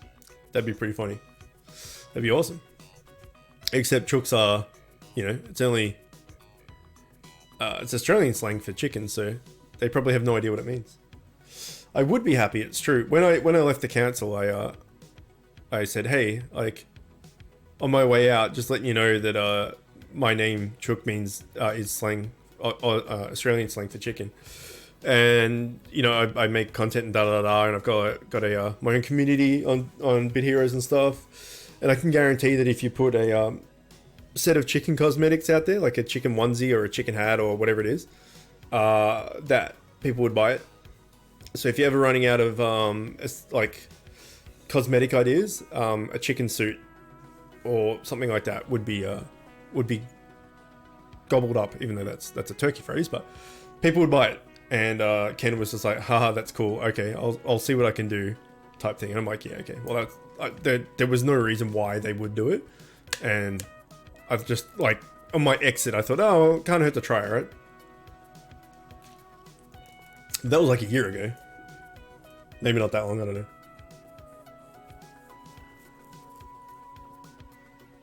Need new cosmetic ideas? Sometimes I ask my wife to just, like, pick, like, I go through all these and pick one. And so Kenny's long gone now. Yeah. So, she just, like, scrolls through and just, you know, oh, that one's shiny. And so she picks it, and then the same thing with the head, and my character ends up just completely not matching at all. Or I just scroll it for her and she just puts her finger on. Like when you go to a compass, not a compass, when you go to a globe, and you spin it and then you put your finger on it, and then wherever your finger is, that's like where you're going to go for your next holiday, that kind of idea, but with cosmetics. You got a raid 3 fam, nice. Probably won't be used for anything, but nice. I don't know why that's... Oh, right, I see why. I can normally only remember familiar names when I actually need them for something. I need to get Hilarious to fuse Hunaku, so I've only just learnt that the rare familiars going to Hilarious are called Lazul, Negrim, and Valos. Yeah.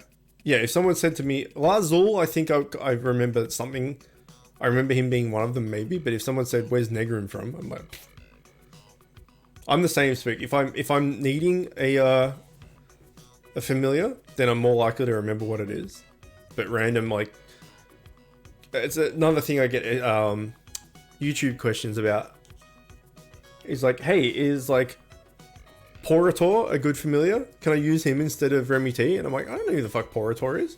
You have no idea. All you know is Shramps. That's all you need to know. Yeah, it's just like, I've got a plus 3 Remy T, but I also have the schematic for Zingflag. Can I use Zinflag instead? I'm like, I don't know who Zinflag is. It's just, there's so many names of familiars, and then fusions, and then there's all the the set piece names and the set piece and mythics, and then the set pieces what the set actually does. It's just there's too like there's no one's going to know it all. No one's going to be able to remember it all unless you have like the photographic memory, right? Where you read something once and you just remember it, which is insane. But yeah, I would say the average person is not going to know anywhere close to everything.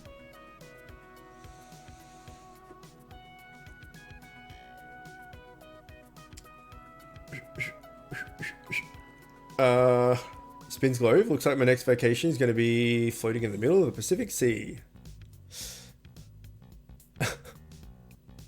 That sucks.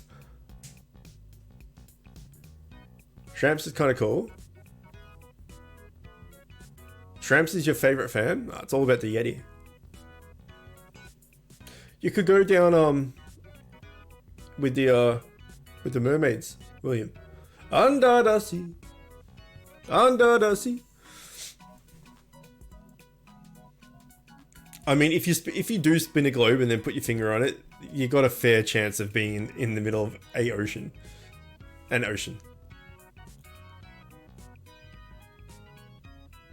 That works for me. Yeah, I thought it would. I just like Yeti. I don't know this for certain, but I'm going to speculate that Yeti, the familiar Yeti, goes into more schematics than any other familiar. So the Yeti has the most schematics that use him in some form.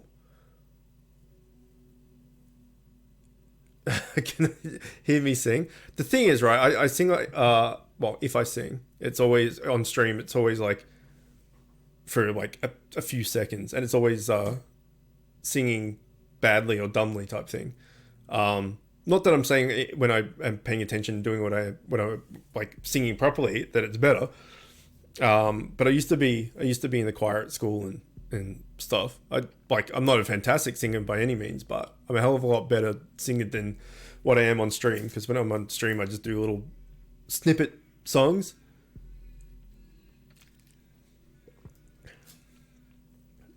The sprockets, random and red. Yeah, there's no way to farm sprockets. So my like guide to replacing ball ends and shrimps back in the day, like, the beginner guide, Ep 3, I think it is. It was like to replace shrimps and ball end with Yobbo and Squibbo, and that's kind of out of date now because you just get shrimps and ball end +5 with augments, and that gets you to zone 7. So yeah, that guide is a bit out of date. But all the other guides, they like, even though things may have changed, the core advice on there is still holds true. But I'm still contemplating doing like a 10 things I wish I knew before playing Bit Heroes kind of video, or top 10 frequently asked questions, something like that. If you have enough sprocket, should it go for Yobbo? No. So just get shrimps and ball end to +5. Both of them to +5. Then when you get to zone 5, you can make Remy T, get him to +5. And then when you get to zone 7, you can make Hilarious +5. So shrimps and ball end, replace them with Hilarious and Remy T. And the music has stopped for some reason. Why is the music stopped? There it is. Yeah, I remember following that advice and beating the flag I'm stuck for 1 year. Oh, you were stuck and then you went and watched it and then you could beat it? Like back in the day before stabling and augments and stuff were particularly useful, Yobbo and Squibbo was your best bet, or one of your best bets. But now with augments and everything, it's just better to stable stuff. What do you need to make Remy T so I can prepare ahead of time? Okay, you need Rexy, which is the dungeon 4 No, sorry, Zone 4, Dungeon 1. I'm pretty sure. Rexy, it's the dinosaur thing. The T-Rex looking thing. And then you need, from Zone 5, Dungeon... one of them. You can just look it up in the familiar tab now. I'll show you. So yeah, Rexy is the dinosaur dungeon boss from Zone 4, Dungeon 1, and then a fam called MET or Emmet. I don't know how you pronounce it. Which is in Zone 5 something. So you only need 2 things. But the dungeon bosses are much easier to get than raid bosses, so that's why I would say that Remy T is actually pretty easy to fuse. And then Eularius is even easier, because he just needs 3 rares, and they're all in the same dungeon. You need 3 of each one, so you need 3 of Familiar A, 3 of Familiar B, 3 of Familiar C. Fuse them together, they'll get 1 Eularius. Alright, so Familiars. You need... Is MET a... I think he's just a... Yeah, here he is. This dude. So he is in... these... places. So, one of him... and one of...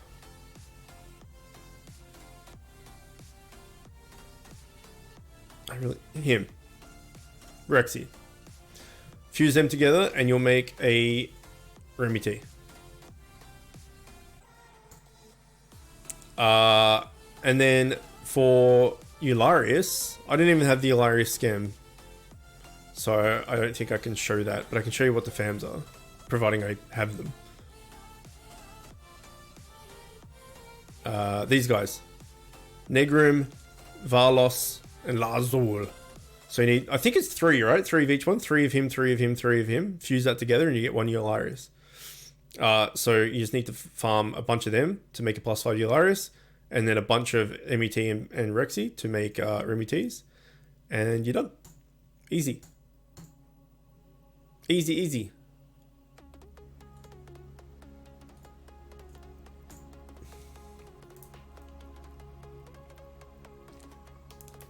Yeah, the ultimate comprehensive familiar guide, and I've got the advice at the end of it. That's the same advice. What I just said then was the same advice that's at the end of that video. So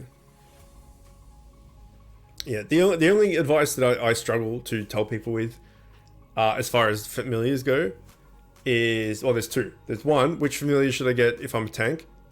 Like, your advice to get MET and Remy T, sorry, and Eularius is great and all, but I'm a tank, so I don't need Eularius. What should I use instead? I just usually say to get another Remy T then, because you're already, like, it's already +5 stable. To make 1 more, you get 2 +5 stable, and just have you and 2 Remy Ts. But yeah, I can't give tank advice because I'm not a tank. I don't want to give the wrong advice. And the other one is... I got Trams and Ballin, and then I replaced them with Eularius and Remy T. Now I'm at endgame. What familiar should I work on now? There's so many different options late game. It's just there's too many. It's such a broad, like, variations of, not variations. There's so many familiars that do different things, but like, there's tanks, there's baits, there's healers, there's this, there. There's too many of them. So the advice of like saying these 2 specifically are the best is, I can't do it, because at the start, Trams and Ballin are the best. Like, they're the 2 best ones. And then Eularius and Remy T may not be the best, but they're really, really, really good and really easy to fuse compared to other things. So we've done the compare between Remy T and Velk. We've compared them. You know, it's like, okay, say Velk is stronger. He's also a pain in the ass to fuse, whereas Remy T is not a pain in the ass. It's just like a dungeon boss. It's really not that bad. So yeah, so Trams and Ballin are definitively the best at the start of the game. And then, in my opinion, Remy T and Eularius are, like, if not the best, but like we'll just say the best for mid game, and then at end game, there's just too many options. So I went with 2 Glasdosses, and that's worked well for me. So that would probably be my advice. But I also have a +5 Bobodom and a +5 Walkham. So, you know, they also work. But yeah, there's no definitive best in slot, get this over everything else, Familiars at endgame.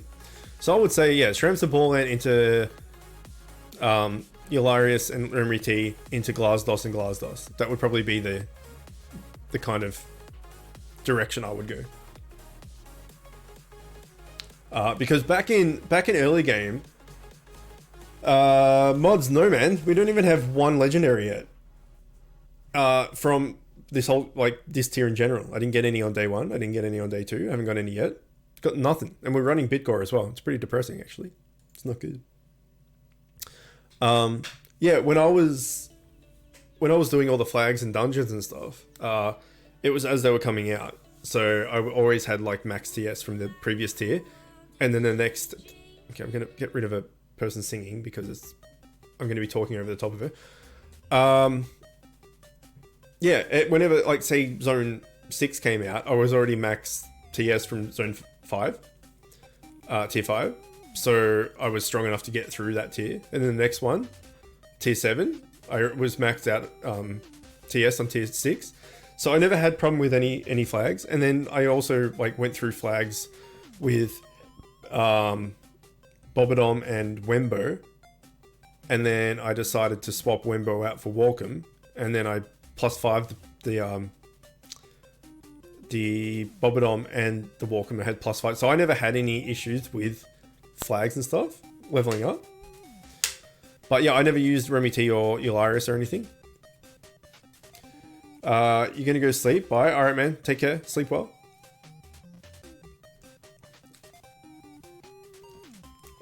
RNG must hate me. Well, it does. I mean, 3.5 years it took us to get the and like 150,000 gems or something it took to get our legendary accessory. So yeah, I guess it does hate me. Is Wembo still a valid option when it comes to DPS and heal in late game? I mean, anything's an option. I would say Walkham's stronger than Wembo.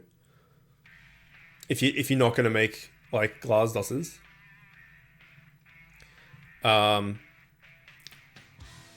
I would say he's okay, but not brilliant. But I think getting 2 Glasdosses would be stronger, is better. Like, as I said, I've got a +5 Bobodom and a +5 Walkham, and I'm not using them because I'm using Glasdos instead. So, and we talked about that before as well. Glasdos being fairly, for how good he is, the fusion is super easy. So take Walkham for instance. We talked about that as well. You need 10 Hobbit feet and 2 dungeon. Sorry, no, you need 10 Hobbit feet and 2 raid epics to make one Walkham. So 2 raid epics is a pain in the ass, and then 10 world boss material, which you can do 100 runs of world boss and only get one world boss material. It's just like, that's all RNG. Or you can make you can make Glasdos with 15 world boss materials. So it's only 5 more world boss material than the Walkham is, but 3 dungeon epics. And you'll get 3 dungeon epics way quicker than you'll get 2 raid epics. Glasdos is way better than Wembo. Oh, he is. Double Glasdos is really good. And as we literally just spoke about, comparative to other fams, he's super easy to fuse. So yeah, I definitely recommend getting Glasdos, and you can start getting him at tier 10, or while you're going through the flags and stuff, you can just farm Tilk's dungeon and get all the Tilks you need, because you need 3 of them per Glasdos. So to make 2 plus 5s, you'll need, what, 105?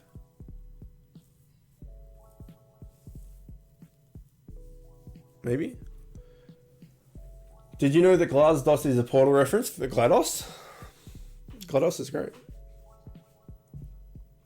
But yeah, as I said last stream, or when the day the new content came out, this is all advice, right? People can follow it, people can not follow it. It's up to them. But the main thing is to just enjoy yourself, because it's a game. It shouldn't feel like a chore, right?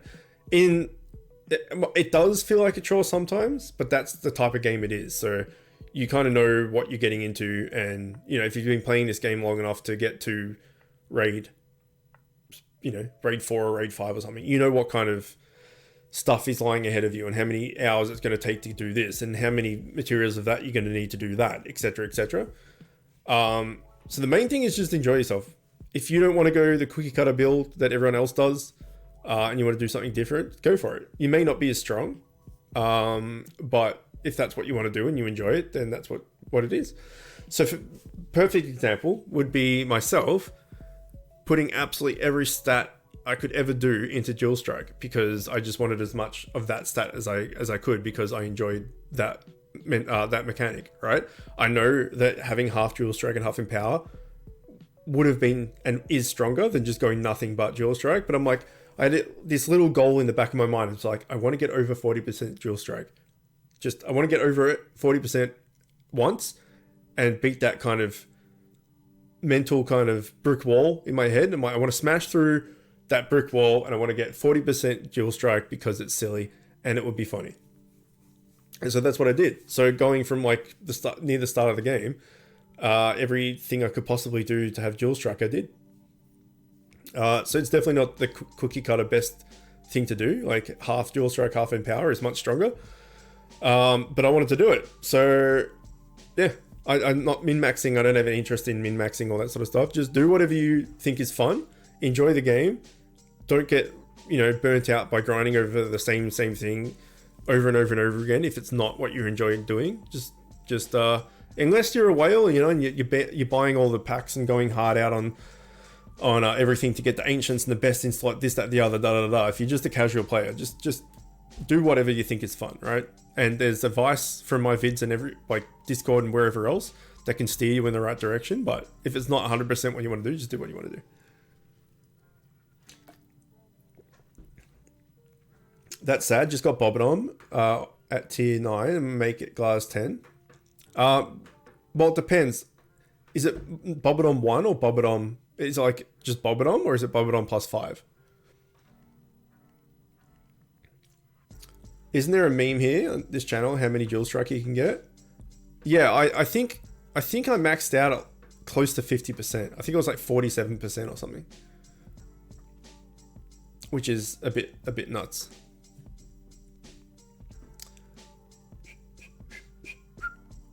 I like the feeling of people using me on their raid team.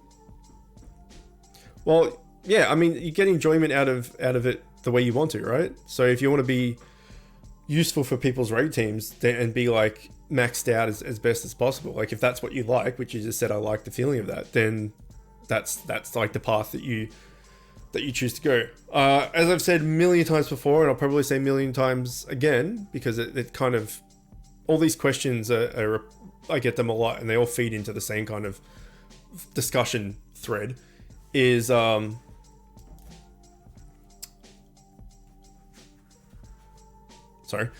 is do what you find fun, but just you got to set goals.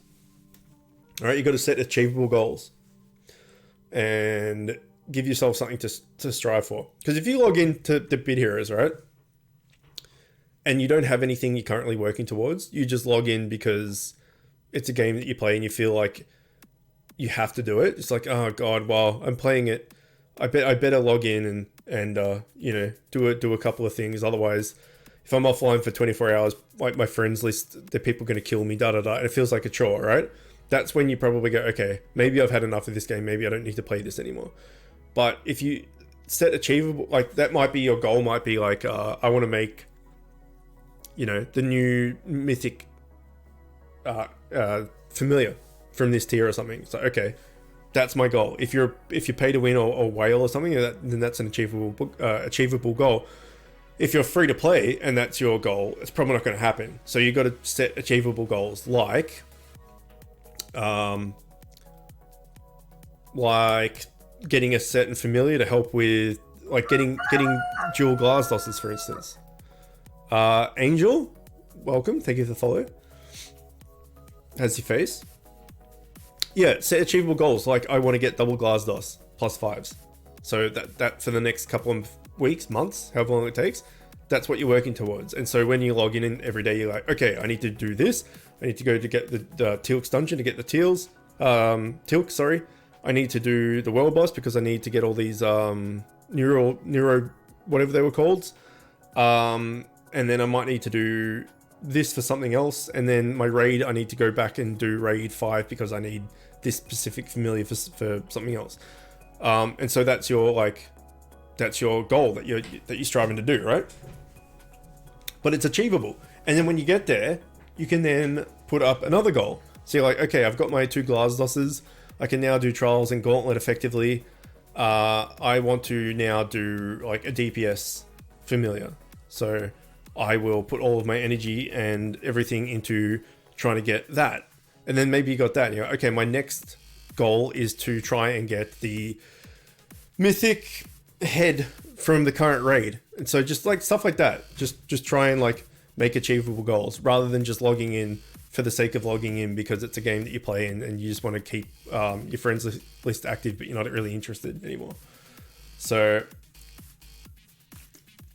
I think achievable goals is a good thing to have because it keeps you focused on what you're trying to do and it doesn't feel as much of a chore. The game does feel like a chore sometimes because you just get burnt out because it's very repetitive.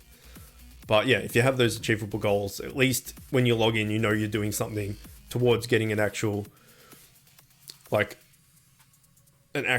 reward at the end of it. Like, oh, okay, well, I said I wanted to do this 2 months ago. I've just been doing that non-stop for the last, like every time I log in, I've been doing that for 2 months. I finally have it. That's a pretty cool feeling. I did it. Like I set my mind to something. I say I wanted to do this and I did it. And as I've been saying from the very start, no matter what it is that you want to do, eventually you'll get it. It may take you 3.5 years, okay, me, to getting the legendary accessory, but eventually you'll do it. Eventually, like, you can do everything. Like, if you really want to get this tier's mythic familiar to +5 and you're free to play, you can do it. It will just take you a stupid amount of time, but you can do it. It is a goal that you could reach in a year's time or something, but it's not really that achievable, right? But you can do it. Everything in this game you can do it.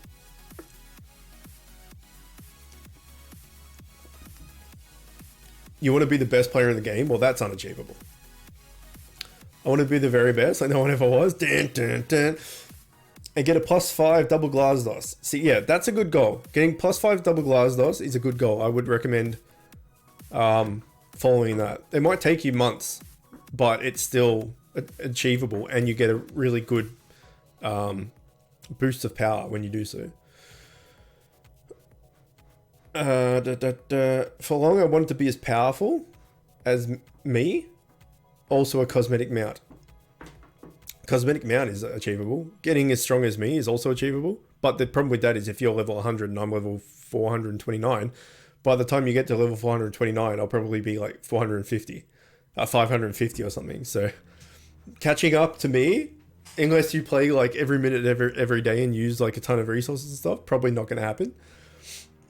You're going to steal my hat? I got a spare one. That's a lot more yellow than the one I'm wearing. Because the one I'm wearing is 10 years old? Maybe? My goal is to help people out in the game as much as possible. Good goal. I agree. Well, that was Roasty before. Like he likes to be useful on people's raid teams.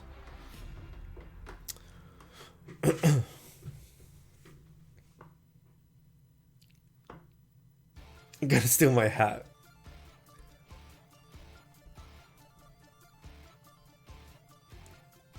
Wish you were as strong as me. Roasty, get on my level, man. What are you doing? Maybe a raffle for the hat? No. So I've only ever had this hat, which I bought when I was in Japan like 10 years ago. And then never wore it. It was just a thing to have because it was cool, right? And then when I started doing YouTube, I decided to wear it because it's like the chicken theme, and I'll, you know, potentially stand out because I'm wearing a hat, and it's like a point of interest where people are like, oh yeah, that's the dude with the chicken hat. That's right. Yeah, I remember him. That type of thing. But the problem was, I didn't want to, like, eventually it's going to get dirty, right? Oh, we're done with raids? Okay. Are we ready, Roasty, for our world boss? You know, eventually just wearing it, like, especially in summer, like, you're going to get, sweat on it and all this sort of, and picking it up and down every day for, you know, a couple of years. And it was getting, to a point where I'm just like, oh, this, I don't know how long it's going to be around for, because it's starting to fray on the edging and stuff because it's 10 years old. So I wanted to buy a new one, but I couldn't find it. And then I finally found it on Amazon, but it doesn't ship to Australia. So Zilpha, if anyone, like, well, the people in my Discord that have been around for the last year or more would remember Zilpha, but new people probably don't know who he is. He lives in the US, and I put up on my Discord, I'm like, hey, I'll pay for it, I'll pay shipping and everything, but can someone in the US buy the hat and then ship it to me? And so Zilpha did. He did it as a gift, which was extremely nice. He sent me he also sent me this shirt, which I think I've put away. Yeah, I think I hung it up. I'll show it next time if I remember. Anyway, so now I have a backup. So if, you know, if something happens to this one, I have a backup. But you can buy your own. You can do it.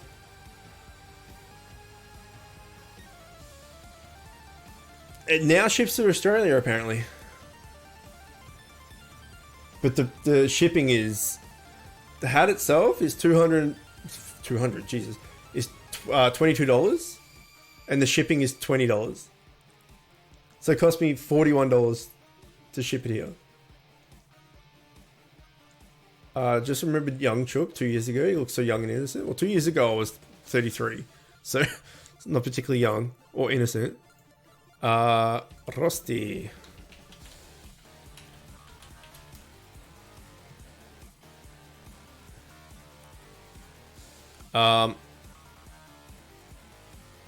I'm just going to re-add you on friends list as well. I think I took you off because you stopped playing, right? But now you're back. I'll put you back on the friends list so it's easier to invite for stuff like this. Yeah, so I got Zil. Well, he offered to send it and everything. So that was pretty good. Now I've got a spare. I was going to get a photo with Zelda. I was going to put it on her. And then put mine on as well. Get a photo with us both. Wearing chicken hats. I'm going to see if I can find this shirt. Hang on. While we wait for Roasty. Oh, you're almost done. Alright, no worries.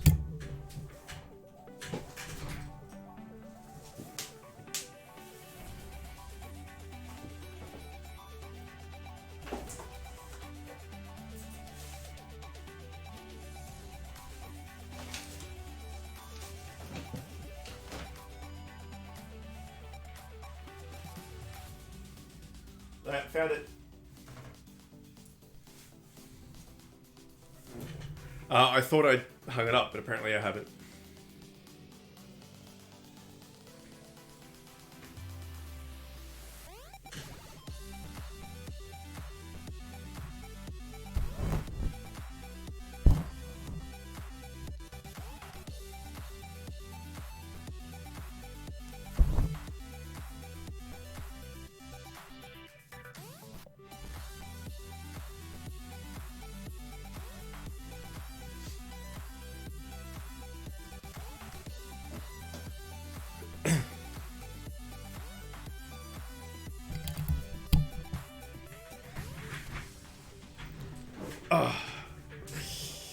Yeah, so it's my my logo airbrushed onto a shirt, and then on the back it says Chook, the biggest cock in the coop. It's pretty good, except it's massive. It's the only thing. So I don't wear it because it's so big. But he got that done custom made for me, which was really sweet of him. Does anyone else want to do World Boss? Best shirt in the world. Now I am thinking about getting a merch shop opened up, but I need to figure out what to do and how to do it, because people for a while now, probably a year, maybe longer, been asking for merch, which I just wouldn't think would. I didn't think it would have been a thing for such a small channel to have merch.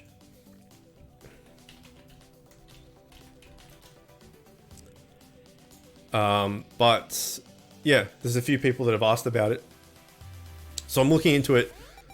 I think there's. See, I didn't want to get like t-shirts made up, right? So say I got 50 t-shirts made up, and it cost me a couple $100 or something, and then they didn't sell. It's a waste of time. But I think there's websites that you can upload your artwork and everything and choose, what color you want, this, that, the other, and then they just make a one-off thing for you each time. So I guess I could send a link to that, and then say the t-shirt was like $30 or something. They would get $20 and I'd get 10. Something like that. I'm not sure how it works. But I've had a few people asking for merch.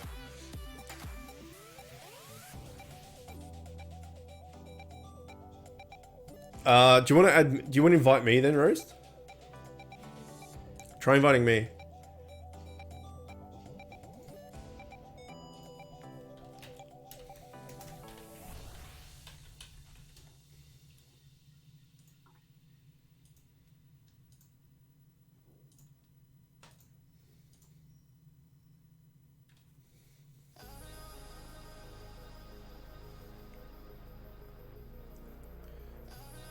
Chocolate, do you think I can accomplish your goal?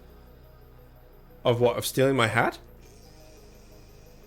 Oh, you got it finally? Alright, I'll try again.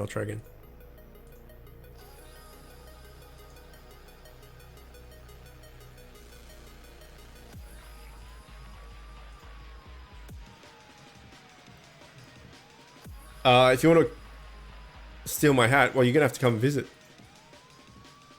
Not of stealing my hat? Well, what else was it?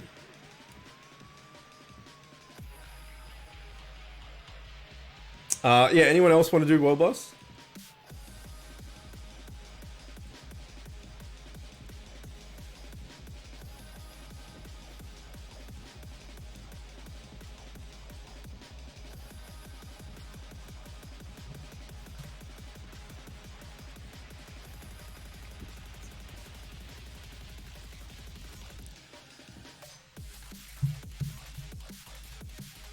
I'm talking about telling everyone in the world that I love them.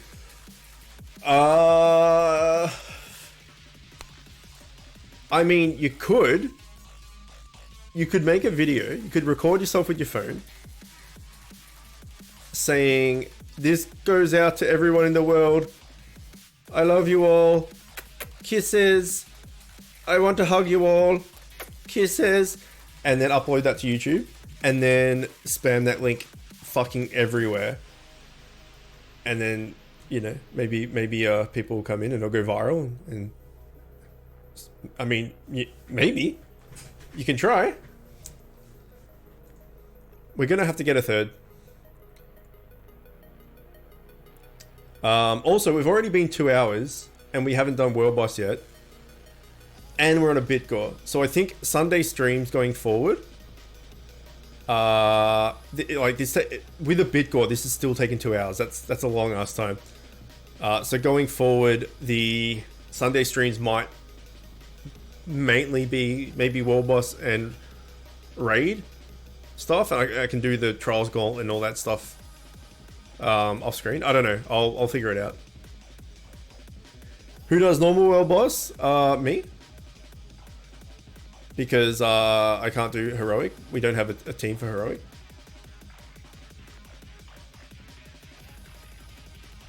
I can't access my main account anymore. Have you talked to Kong? If it doesn't happen, I'm going to steal your hat. Well, you can come visit.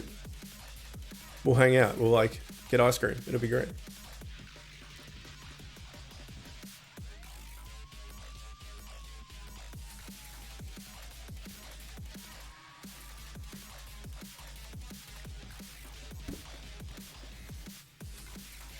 Okay, this song is making my ears bleed.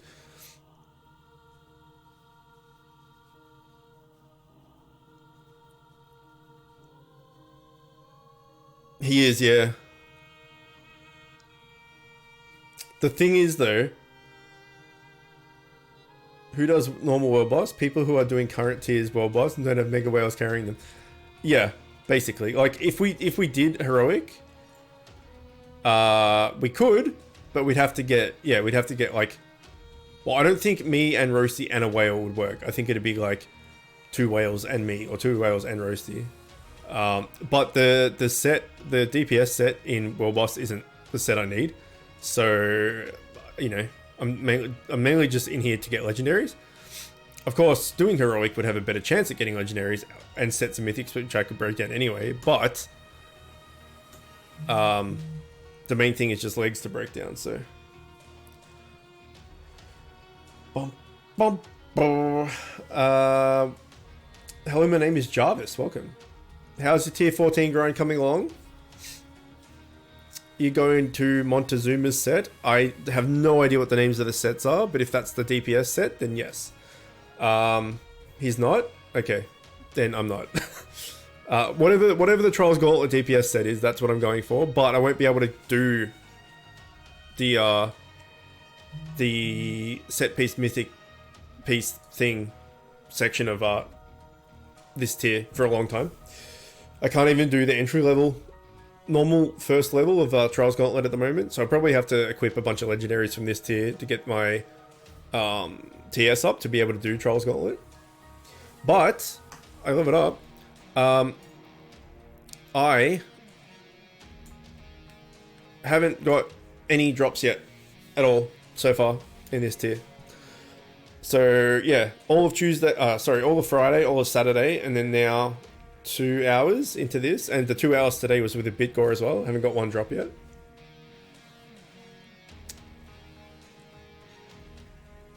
I tried ticket support though, nothing happened yet. When was that? When did you send it? Where is the tank set? This tier, the tanks in World Boss and Raid. I don't know what the other World Boss, Tier 14 World Boss has. I don't know what set that is. Maybe we should check that out actually. Yeah, the upset from DPS set, is Trials Gauntlet. 290 is a struggle for a lot of us. Yeah, I mean, it's pretty rough. I can't even do 2,600. So 2,900 is going to be a while away. And then say I get legendaries to get there. So I'll keep my 4 set as long as I can. So I'll replace the mythics first. So let's say I have my 4 set and both of those mythics are replaced with legendaries. I'm going to have a little bit more TS. I still don't think it's going to be enough. So I may need to be like near full TS to get to raid to get to Trials Gauntlet level, and then I have to do Trials Gauntlet level a fuck ton to get the drops. So I think this tier is going to suck for me personally, and for DPS in general. It's gonna take a while to be able to do Trials Gauntlet. I think it's going to be a legendary tier for me. Good thing Phil in Australia has the same world home. Phil?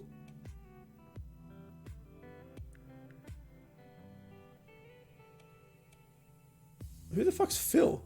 Oh, Philippines? Who's Phil?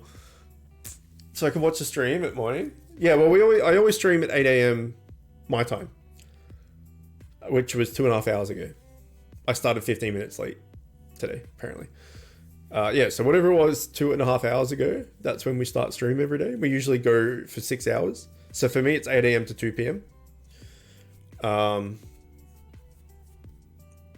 there you go. Still doing 2,700 for trials this week.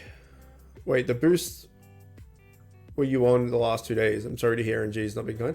I was just on 25. No, hang on. Day 1, I was super scroll. Yesterday, I was 25%, and today's Bitgor. And haven't got any drops yet. Did an entire Bitgor. I got 0 mythics. When are your guildies coming? Alright, sweet. I got 0 mythic. What did you run though?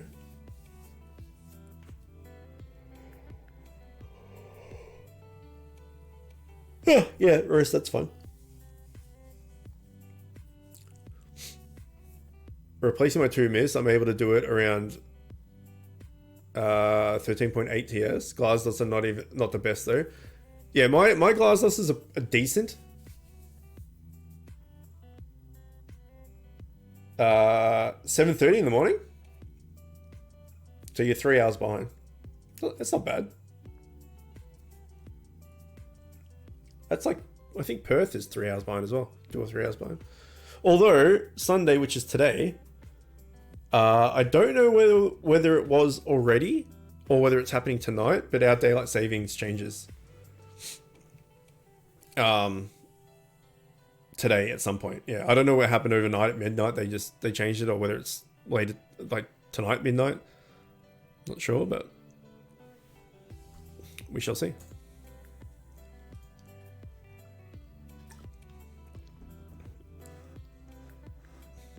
We live in the future.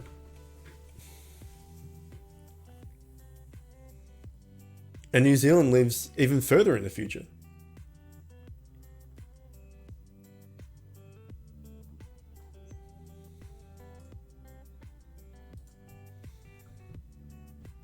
Canada.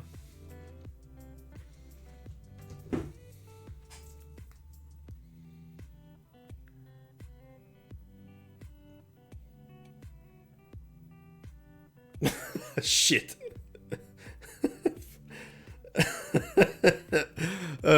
I just got a message from my wife who works from home. So she's like in the other room. Anyway, she went downstairs and out the front, probably to water the plants, maybe. I don't know.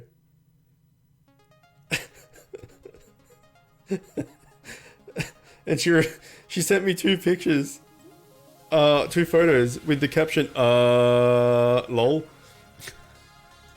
This is our front door. When we moved in here, the front door had like fly screen on it, but it was all tattered and stuff, but there wasn't a giant hole. And then Zelda's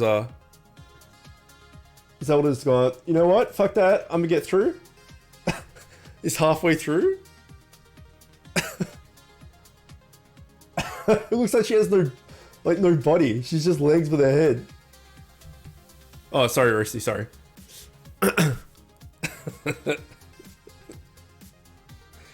Shit. What a dog. What a dog. It's so funny. Imagine if she's stuck.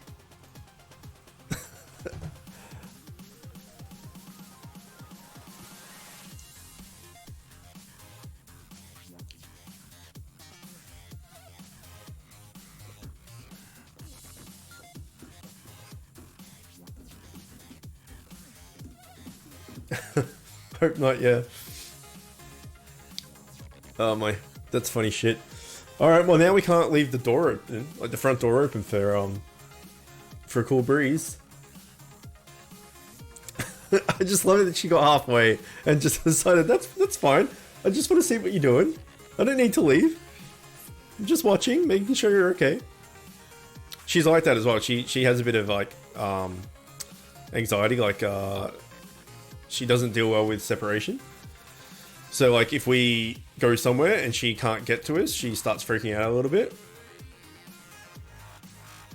How many raid baskets? Not many, man. I think I got like 3, maybe. But honestly, I'm just gonna save them for next tier because maybe not. I still gonna need legendaries and stuff. Because the raid set is tank and not DPS, I don't really need to focus on the why can't I? Oh, here, it's this thing. Is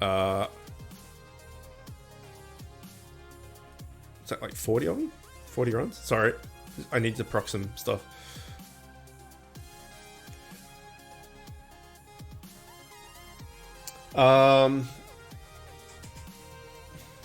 Yeah, I suspect that the vast majority of droops of drops I'm gonna get are from World Boss, because I need like 170 or something Igni Bright. I'm doing World Boss like pretty hard. I'm going to be, at least this tier, which is kind of shit in a way, because it's so hard sometimes to get a good group that people leave and then you have to wait for someone to come in, and then you wipe, and then the people, because you wipe, people don't rejoin the thing, and yeah, World Boss can take a while to get going. So I thought if I need 170 or 180 or whatever it is of them, I'm going to be doing World Boss a lot. So that's where I was thinking I'm going to get most of my drops from. Trials Gauntlet I can't even do the base level of. Invasion Expedition, you know, maybe here and there, but the vast majority will be from in here. But also, yeah, raids. Even though the set isn't the set I want. I will check how many I have after we do all this World Boss. I think I've got like 3, maybe, around there. My dog gets up to weird antics too. Fell asleep yesterday, so what did you accomplish? In Genshin, you mean? Oh yeah, I didn't finish my story. So Zelda has like a bit of separation anxiety. So like if she can't get to us, she starts to freak out a little bit, and she always wants to be next to you or in the same room. Sometimes if you're on the couch or something, she'll just like come up to you and curl up next to you, or on top of your lap, or whatever. Or she likes sleeping on my head a little bit. Roasty, turn off private. She likes sleeping like when she was a baby. Oh, your guilty's coming. Okay, no worries. When she was a baby, I would lay down on the couch and like, you know, like a bed, like sideways, like, you know, like this, body out that way. And she'd come, and then she'd just like climb up your body, climb up your legs, and go up over your chest and stuff. Give you like some kisses on your cheek and stuff. And then she'd just sprawl across on my head. She did it the other night actually. It was about within the last 2 weeks. She just came up and just decided that my head was the way she was going to sleep. So anytime I have a shower or I go to the bathroom or whatever it is, when I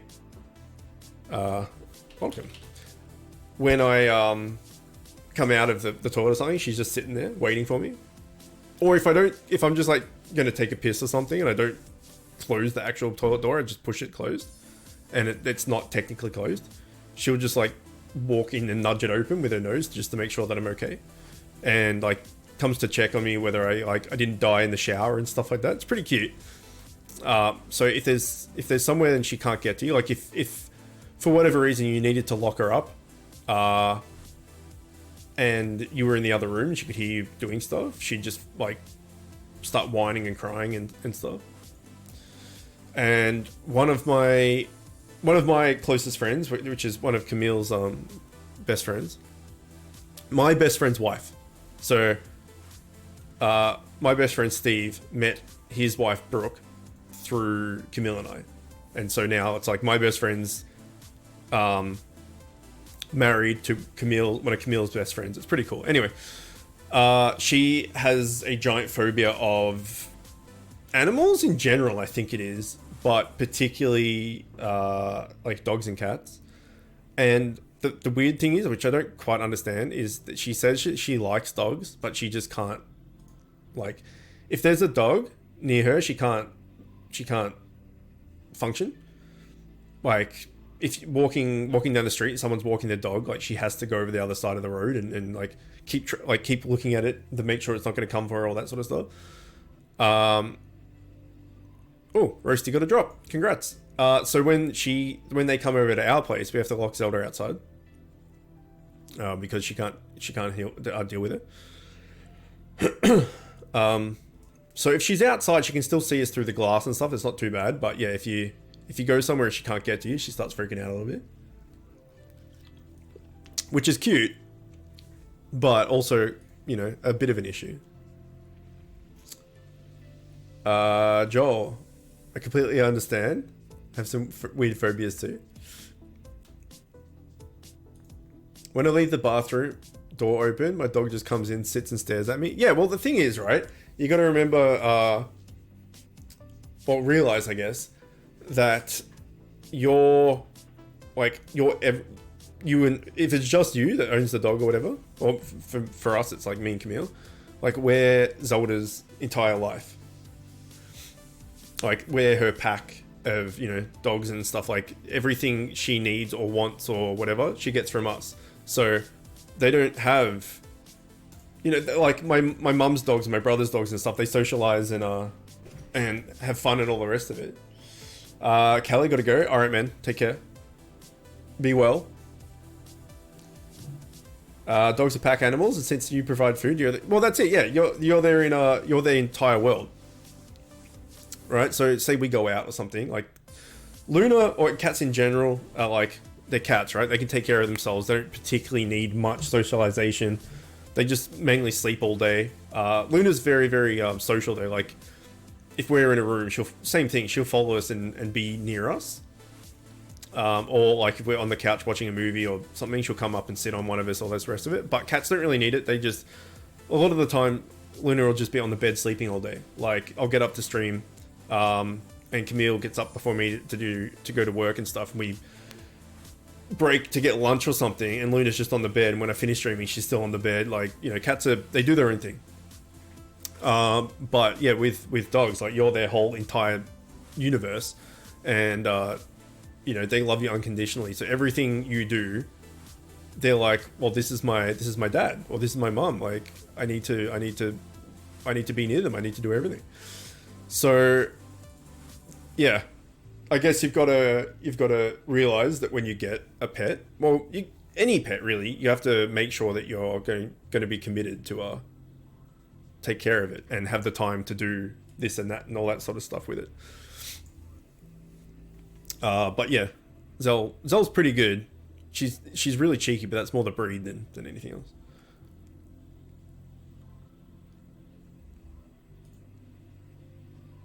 He just acts like a good boy, then he tries to eat me.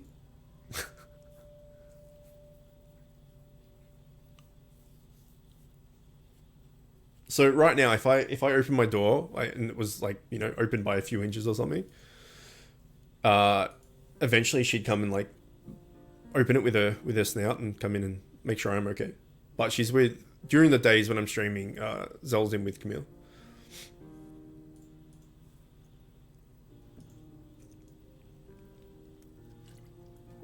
Because if she's in here with me, and I have my door closed, so I'm not loud and you know, annoying Camille with talking shit.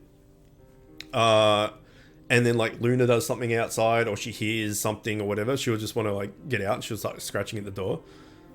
So, you know, if I'm streaming, I don't want to get up every 5 seconds to open the door for her, and then she comes back in and close the door, and then, you know, 20 minutes later I have to get up and let her out. So it's easier for her to be with Camille, and she knows it's kind of like not a tradition, I don't know what the word is. It's just the thing, like in the morning I put her out, or Camille puts her out, and then when I go downstairs I bring her in. Routine's the word. And then we go up the stairs and she walks straight past my study to Camille's door and starts like nudging at it because she knows that's where she needs to go. They're pretty clever, really, honestly. Dogs are pretty clever.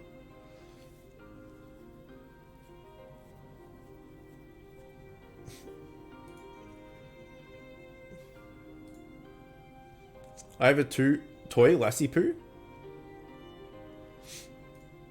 The hell is a Lassie Poo?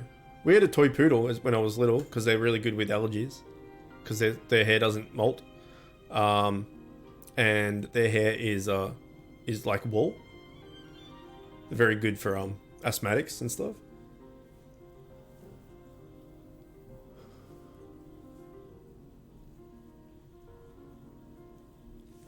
I need to see this dog.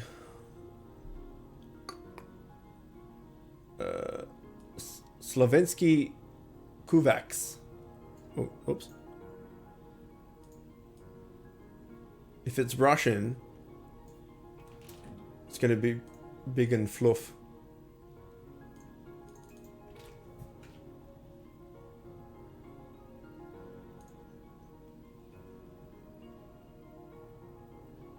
Oh, they're cute.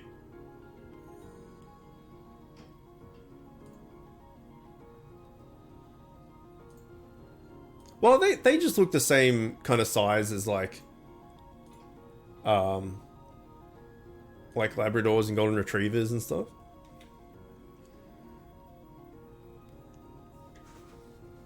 Dalmatians, they're all kind of that size.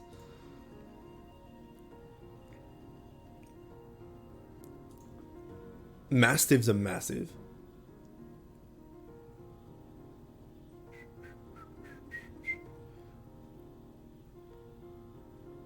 Do these guys have a attack, like attack weakest? I'm getting bullied? I have no idea. No idea. Can't wait till I get a monkey. Monkeys would be cool, but they're a lot of maintenance. And they can be dangerous as well.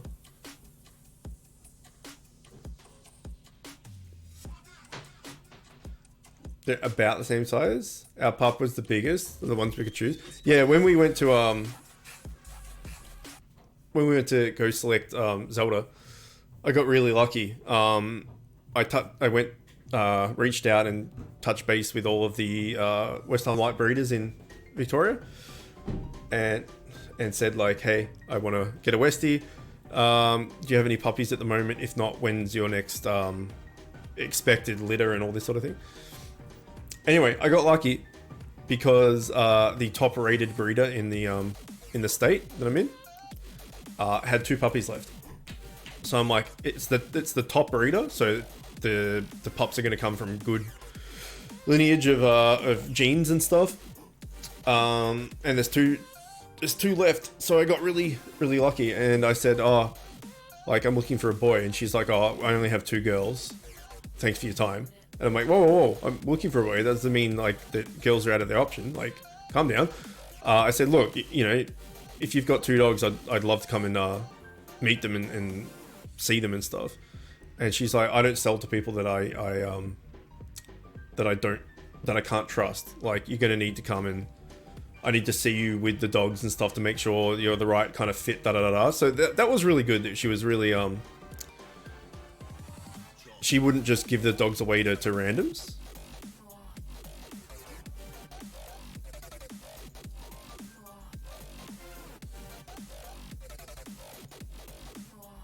Sorry. Yeah, so we went there and she had her 2 dogs are 2 females. And then she, like, I don't know how the breeding world works, but effectively she like rented the male and then bred with them. And from one of the litters, from one of the dogs, she got 5 puppies, and for the other one she got 6. But there's puppy farms and stuff that sell into like the pet shops and stuff you see in shopping malls and all that, which is really bad because they basically like you know, will breed, get a female to breed and you know, a litter of like 6, and then like 2 months later impregnate her again, and then she goes through the whole process again 6 months later, however long a gestation for a dog is, I don't know. And then she'll pop out another 6, and they do it purely just for money. Whereas the breeder that I got Zell off, she only breeds once every 4 years. Apparently, she was telling me 3 or 4 years, because like the mums, the dogs that are doing the breeding, are her like pets. You know, and she's like, I don't want to just keep them pregnant the whole time. That's just shit quality of life. These are my babies. Like, you know, we breed with them here and there to keep the genes going and all the rest of it. That's gotta hurt the poor dog. Yeah. That's the thing. Like you see like chicken farms, right? You see chickens just in little cages. They can't even like turn their bodies around. They can't flap their wings. They can't do anything. They're just stuck in cages to pop out eggs. Same kind of analogy for puppies farms. They just keep the bitch dogs pregnant the entire time. They knock out a litter, give him like a couple of weeks or a couple of months time off. You know, smack out another litter. So Zelda was like $2,500. She was definitely not cheap, but that's not that expensive compared. Like, there's some dogs out there, breeds out there that are super expensive. But you're never going to get a Westie from like a shelter or, you know, anything like that. Like they're a show dog specialty breed, right? You know, like when you go to a shelter that you know they need to get people to adopt these puppies or these dogs, and if they don't, like, you know, they have to euthanize them and stuff, like a rescue thing. You're never going to find a Westie in that. So if you could, I would have done that, but you can't. So you need to go through dealers and stuff. Our dog is €400. That's euros, right? Yeah. Anyway, so Zell was expensive, but not as expensive as some others. But yeah, $2,500. But her genes are really good. She went to the vet 2 or 3 days ago, and they said that she's in amazing condition. She's 4 now.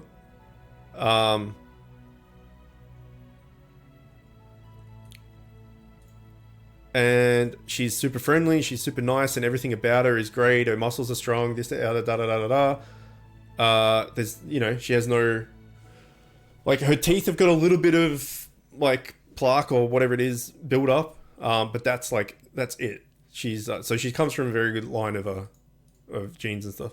And Westies are renowned for having shit skin, having a lot of dermatitis issues.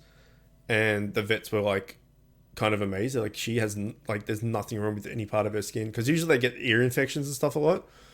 So yeah, Zell came from a good line of genes and stuff. Anyway, so I had to go. I wanted to go there and see the 2 dogs to see which one, if one of them, you know, if I wanted to buy one. And there were 2 left, as I said, and she picked them both out of the cages with the other puppies, and put them down the ground and let us interact with them. And there was 2. There was Zelda, and then there was like a big buffer that was just way bigger than all the others. So there was 11 dogs across the 2 mums, so 6 in one cage, 5 in another. And this one dog was like 1.5 sizes compared to the others. Like, it was an extra like half another dog on top. It was huge for a puppy. And I'm like, what's with the fat one? She goes, just, it happens sometimes. But that one was walking around and like sniffing around the curtains and looking on the floor and everything, wasn't really paying too much attention to it. So I went and picked it up and brought it back, and it just kept leaving and was interested in other stuff. Whereas the one we got, Zelda, was like all up against us, jumping, happy, licking, and you know, it like was biting our feet through our socks and stuff, and was just playing around. And was way more interested. So it was a pretty clear choice which one we were going to get. Oh, there we go. I got the schematic. It's not that it's going to help me any, but I got the schematic. Yeah. And the best part about it is they all have, for her to know who's who, which dog's which, because people come in and reserve this one, that one. They like tag them with, it must be some kind of washable dye or something. So there'd be like one with a red dot, one with a green dot, one with a blue dot, one with a yellow dot, etc. So she knows which ones are which when the people come to collect them. Anyway, Zelda had shit on the top of her head. So one of the puppies had done a turd, and then she's just somehow got it on her head. So we're like, oh, she's a shithead, perfect. That's the one for us. And then yeah, the breeder was like, I can see you, you know, you're calm and caring and all this sort of stuff. I'm happy to sell to you and all that. And then 4 years later, she's She's good? Yeah, what a shithead. Yeah, that's what we said. She goes, so which one do you think? I'm like, I'll take the one with the shit on her head. It was pretty cute.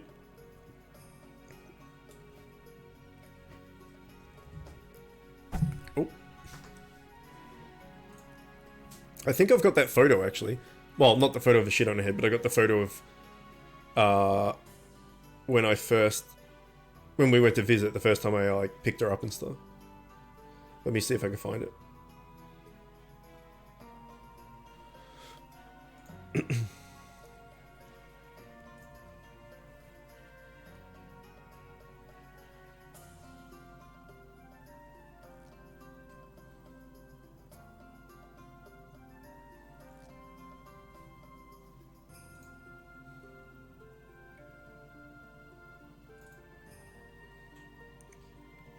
Trying to do two things at once is hard.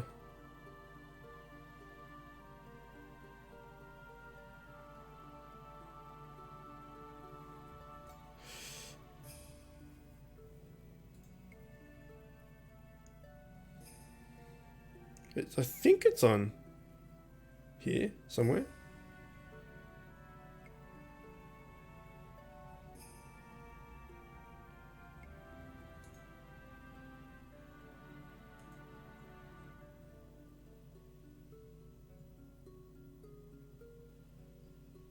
Okay, gone too far.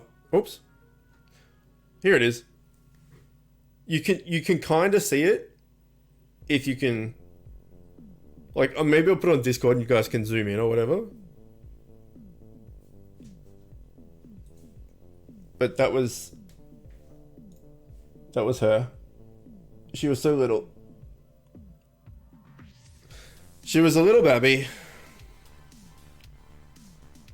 And that was her in the car on the way home.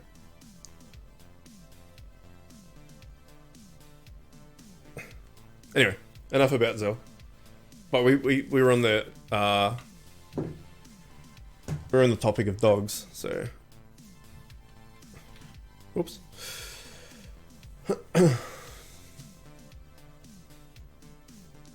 Very cute, yeah. Cheers.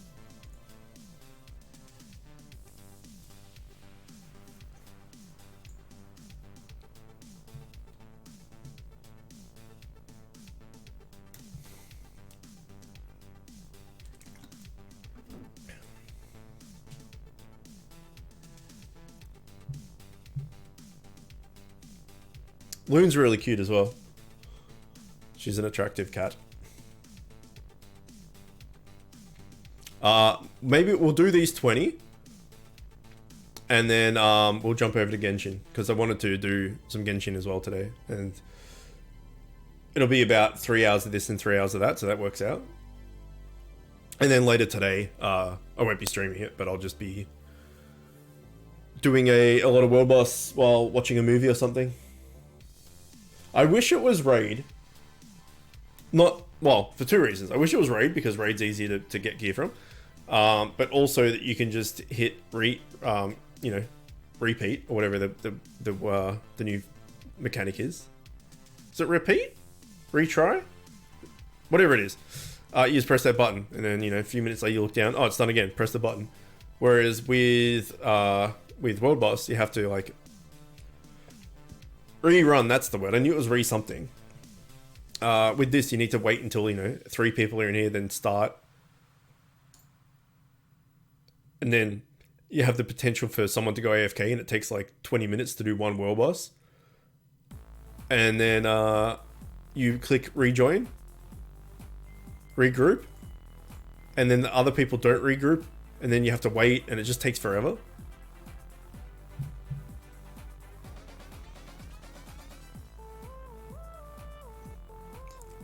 I can't believe I've been in this stream longer than everyone else all day. Well, I mean, you were the first one, second one. You were here right at the start. You could also craft the Trials Gauntlet set from legs and raid sets. I know that if you get a World Boss set, you can then re-roll the other sets. And if you get a world boss legendary, you break that down, and you need like 10 of those. I can't remember how it works, but I know that you can get the other content from. You can get the other loot from other things. So breaking down legs from world boss can be converted into Trials Gauntlet. So is that what you mean? I was the first, but there you go. Can't believe I've known Chook for so long. We're chicken buddies.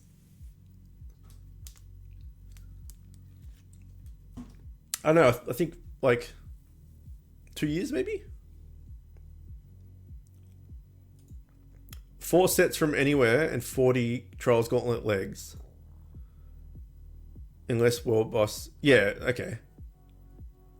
Well, that, yeah, I can get this the legs. Rip.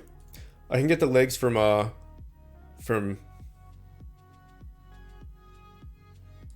raid. See, this is what I was talking about before. As soon as you fail, people don't hit regroup. For some reason, like, well, we've done like 8 in a row that we passed, and we fail once, and people just leave. It's like, well, that's like 1 out of 9 runs we've failed. It's pretty good odds. Now you have to sit here for another fucking 48 minutes waiting for someone else. So I think I don't know if there's a way to check. Does anyone know if there's a way to check the date of when you made the Discord channel? I don't think there is.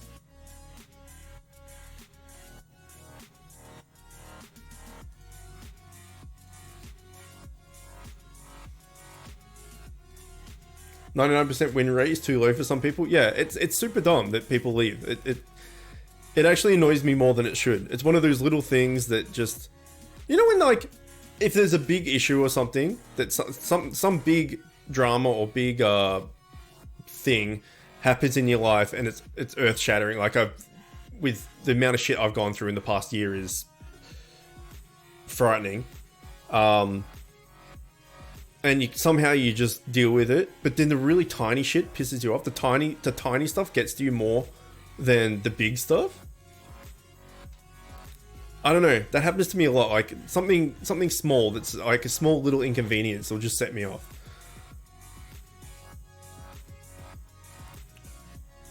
Wish you knew me for 2 years. Well, you know, it sucked, dude. In a year, well, in 2 years, you'll have known me for 2 years. When I first made my Discord was not long after I started, when I made the beginner guides, right? I made the beginner guides in like April 2 years ago. And then, yeah, so I would say maybe around May or June, I would have made Discord 2 years ago. And that's when I've like Roasty and William and Naomi and a bunch of others that I can't think of off the top of my head all came in at that time. Do exclamation mark followage. I think it is. Followage. I think it's that. Maybe not. Something close to that.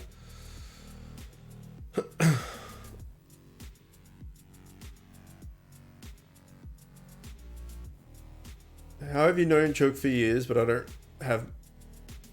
How have you known Chook, but don't have moderator? Who are you talking about? Roasty? I should go back and rewatch the Secret of Mana remake playthrough. That was the best. Did you watch the second one? The Trials of Mana one?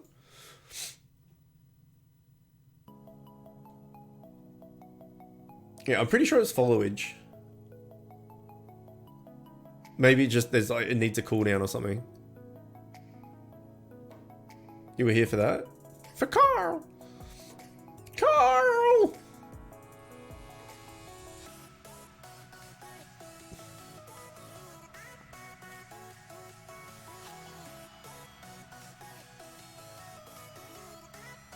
Have you seen any of the Genshin Impact stuff, William? It strikes me that you would probably like it, and it's free. We don't have foliage set up. People have done it before though.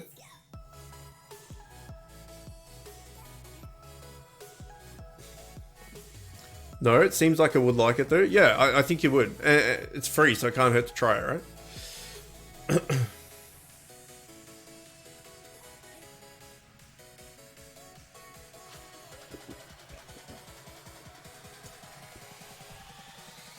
Gotta catch up and so much stuff.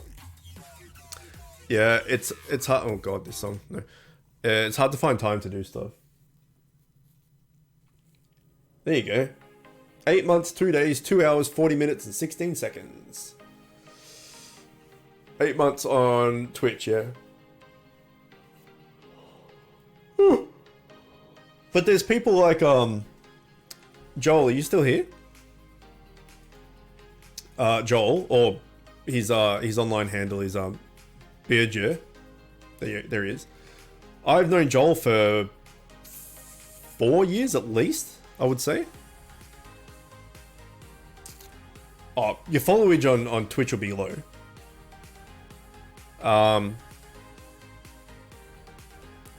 There you go. Roasty's 1 year and 4 months. But this is all for just for Twitch. Since I started streaming, but like knowing people from the game and Discord and stuff, I've known Roasty and William and that for at least 2 years, at least. But Joel has been from back when I started my YouTube channel, which was like 5. Shit, hang on. Is it 5 or 6 years? I started as a League of Legends content creator, and that's when I met Joel. Bitgor. Let me. What was I checking? How old?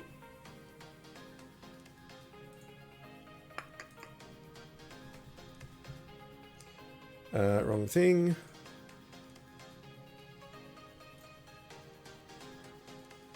Come on, YouTube. You can do it. Yeah. My first video was the 4th of August, 2015.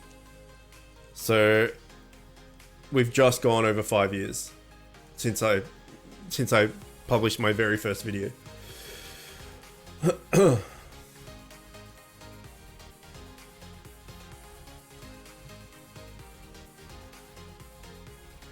Back when League was fun. Change, good morning. Oh, look at you guys being friends.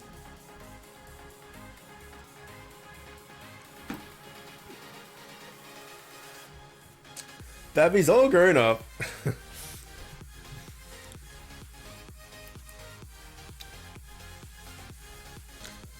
Yeah, the out of everyone that's still here 5 years later, or 5 to 4 years later, back from the League days, the OG number one like person from back in that time is Ilias.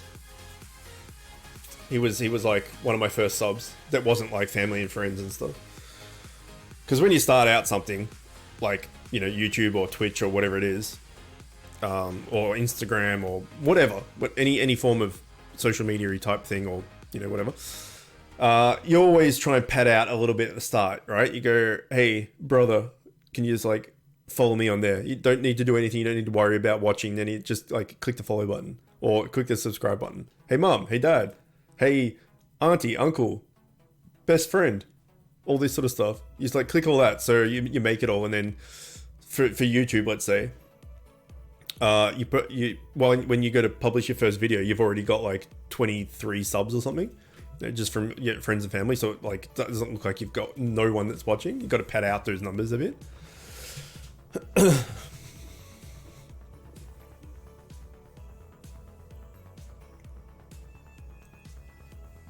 How do your exams go, Zoto? You got 12 more? Okay, I got 4.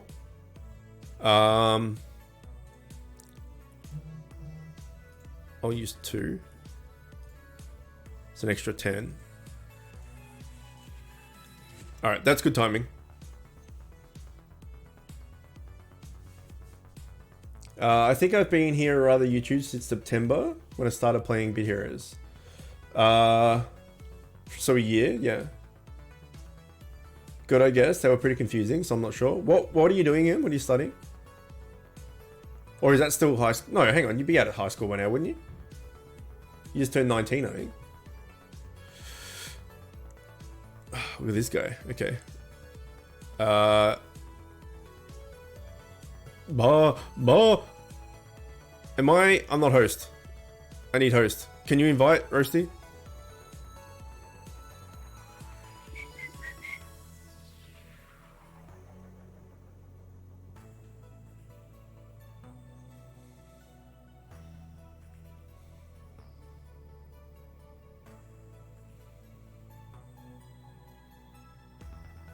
$17. I thought you turned 19. You turned 17.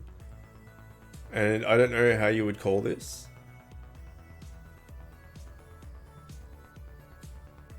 Gymnasium? I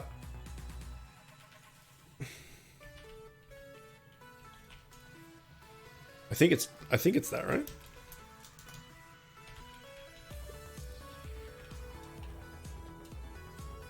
Yeah.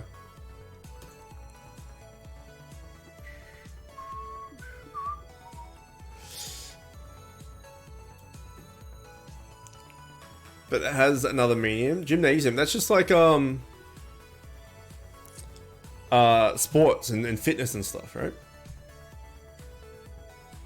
Not sure about you. I never get anyone to do world boss with. Yeah, it's hard, man. It's hard.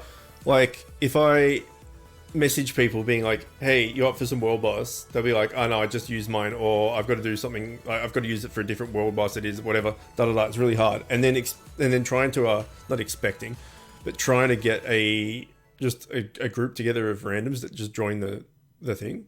As we were talking about before, like sometimes they go AFK and you're stuck in the world boss for like 10 minutes, or you'll wipe one time and they won't rejoin, etc., etc.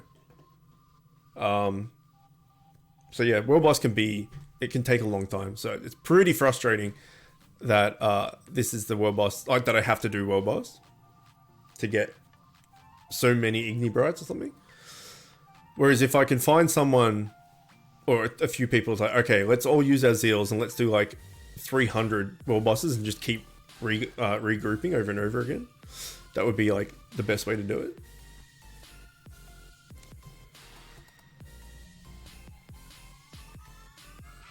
You got your final soon, so you're excited. Nice. Gymnasium is a big brain school. It's pretty sad we haven't got a legendary yet. Like, got nothing. Trying to do tier 12 world boss. Heroic? Why on heroic? It's not something we'd sport. I think you could call it the equivalent of high school.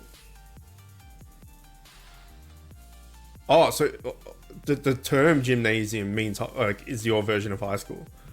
Okay, yeah, gymnasium over here is like a gym. Well, at least school gymnasiums got like the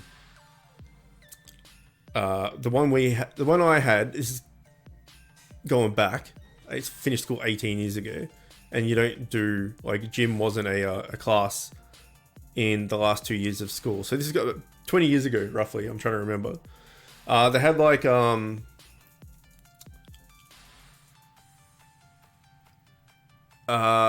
everything was either attached to like rails on the roof, so you could move things around or push it back against the wall if you weren't using it, all that sort of stuff. But they had ropes that you had to climb up, you know, use your own strength to climb up the ropes. They had like little soccer goals, probably the width of like a desk maybe, that you could set up. A lot of padded what's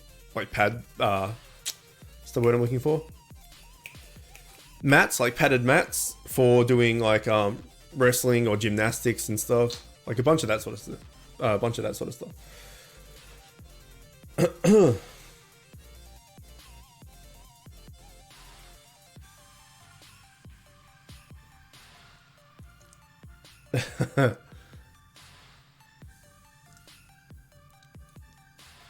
Doing heroic for the water demon set?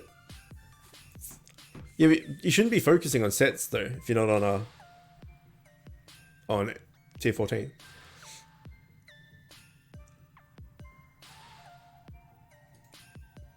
Phones are so difficult to write on when you have big hands / fingers.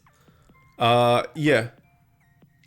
So speaking of Genshin Impact, I think I talked about it before. Scarlett has been playing on her phone, not on computer or anything, and she's got to like rank 20 or something on her phone. And then last night I logged in to see how it worked, and you can totally play it. It's not that bad, but yeah, aiming and turning the camera is fucked. So to get to rank 20 on that is pretty impressive.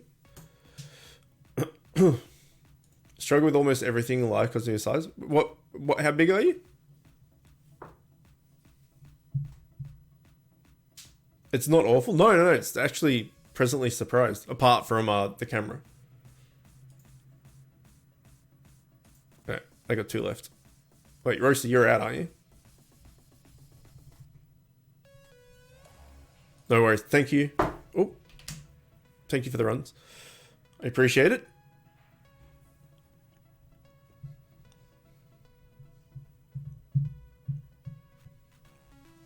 Six five. Mods, you're 6'5" as well? Tall Boys Unite. That's my brother's 6'5" as well. I kind of split. I want to do current world boss for tier 14 leg materials, but I want to do brimstone for fusion materials. I see. 6'1" at 13.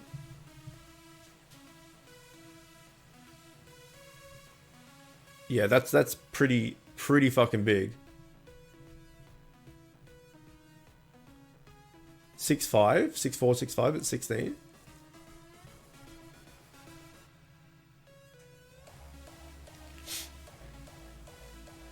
You're all beasts.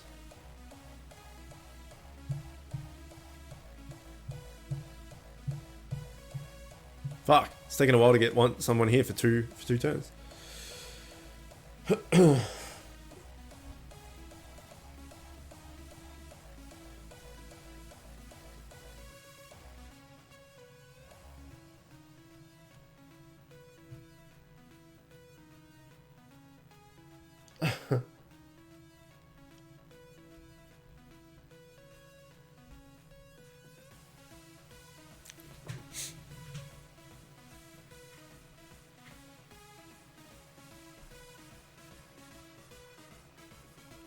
Come on. Yeah, I was about to say, do you want to try it just us two? I've only got two runs left, so let's just try, yeah. Oh, there we go.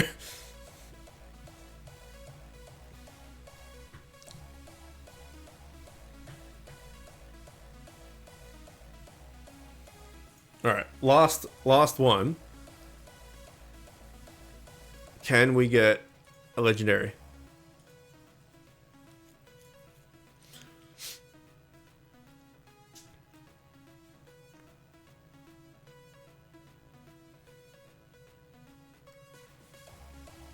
Technically, that counts.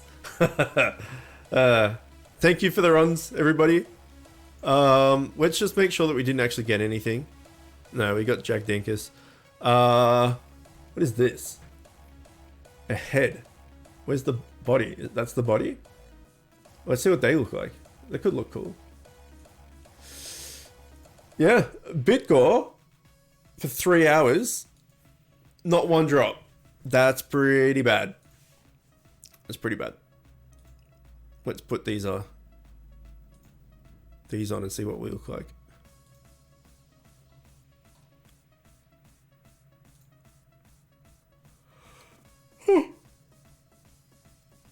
Ah, that's not bad.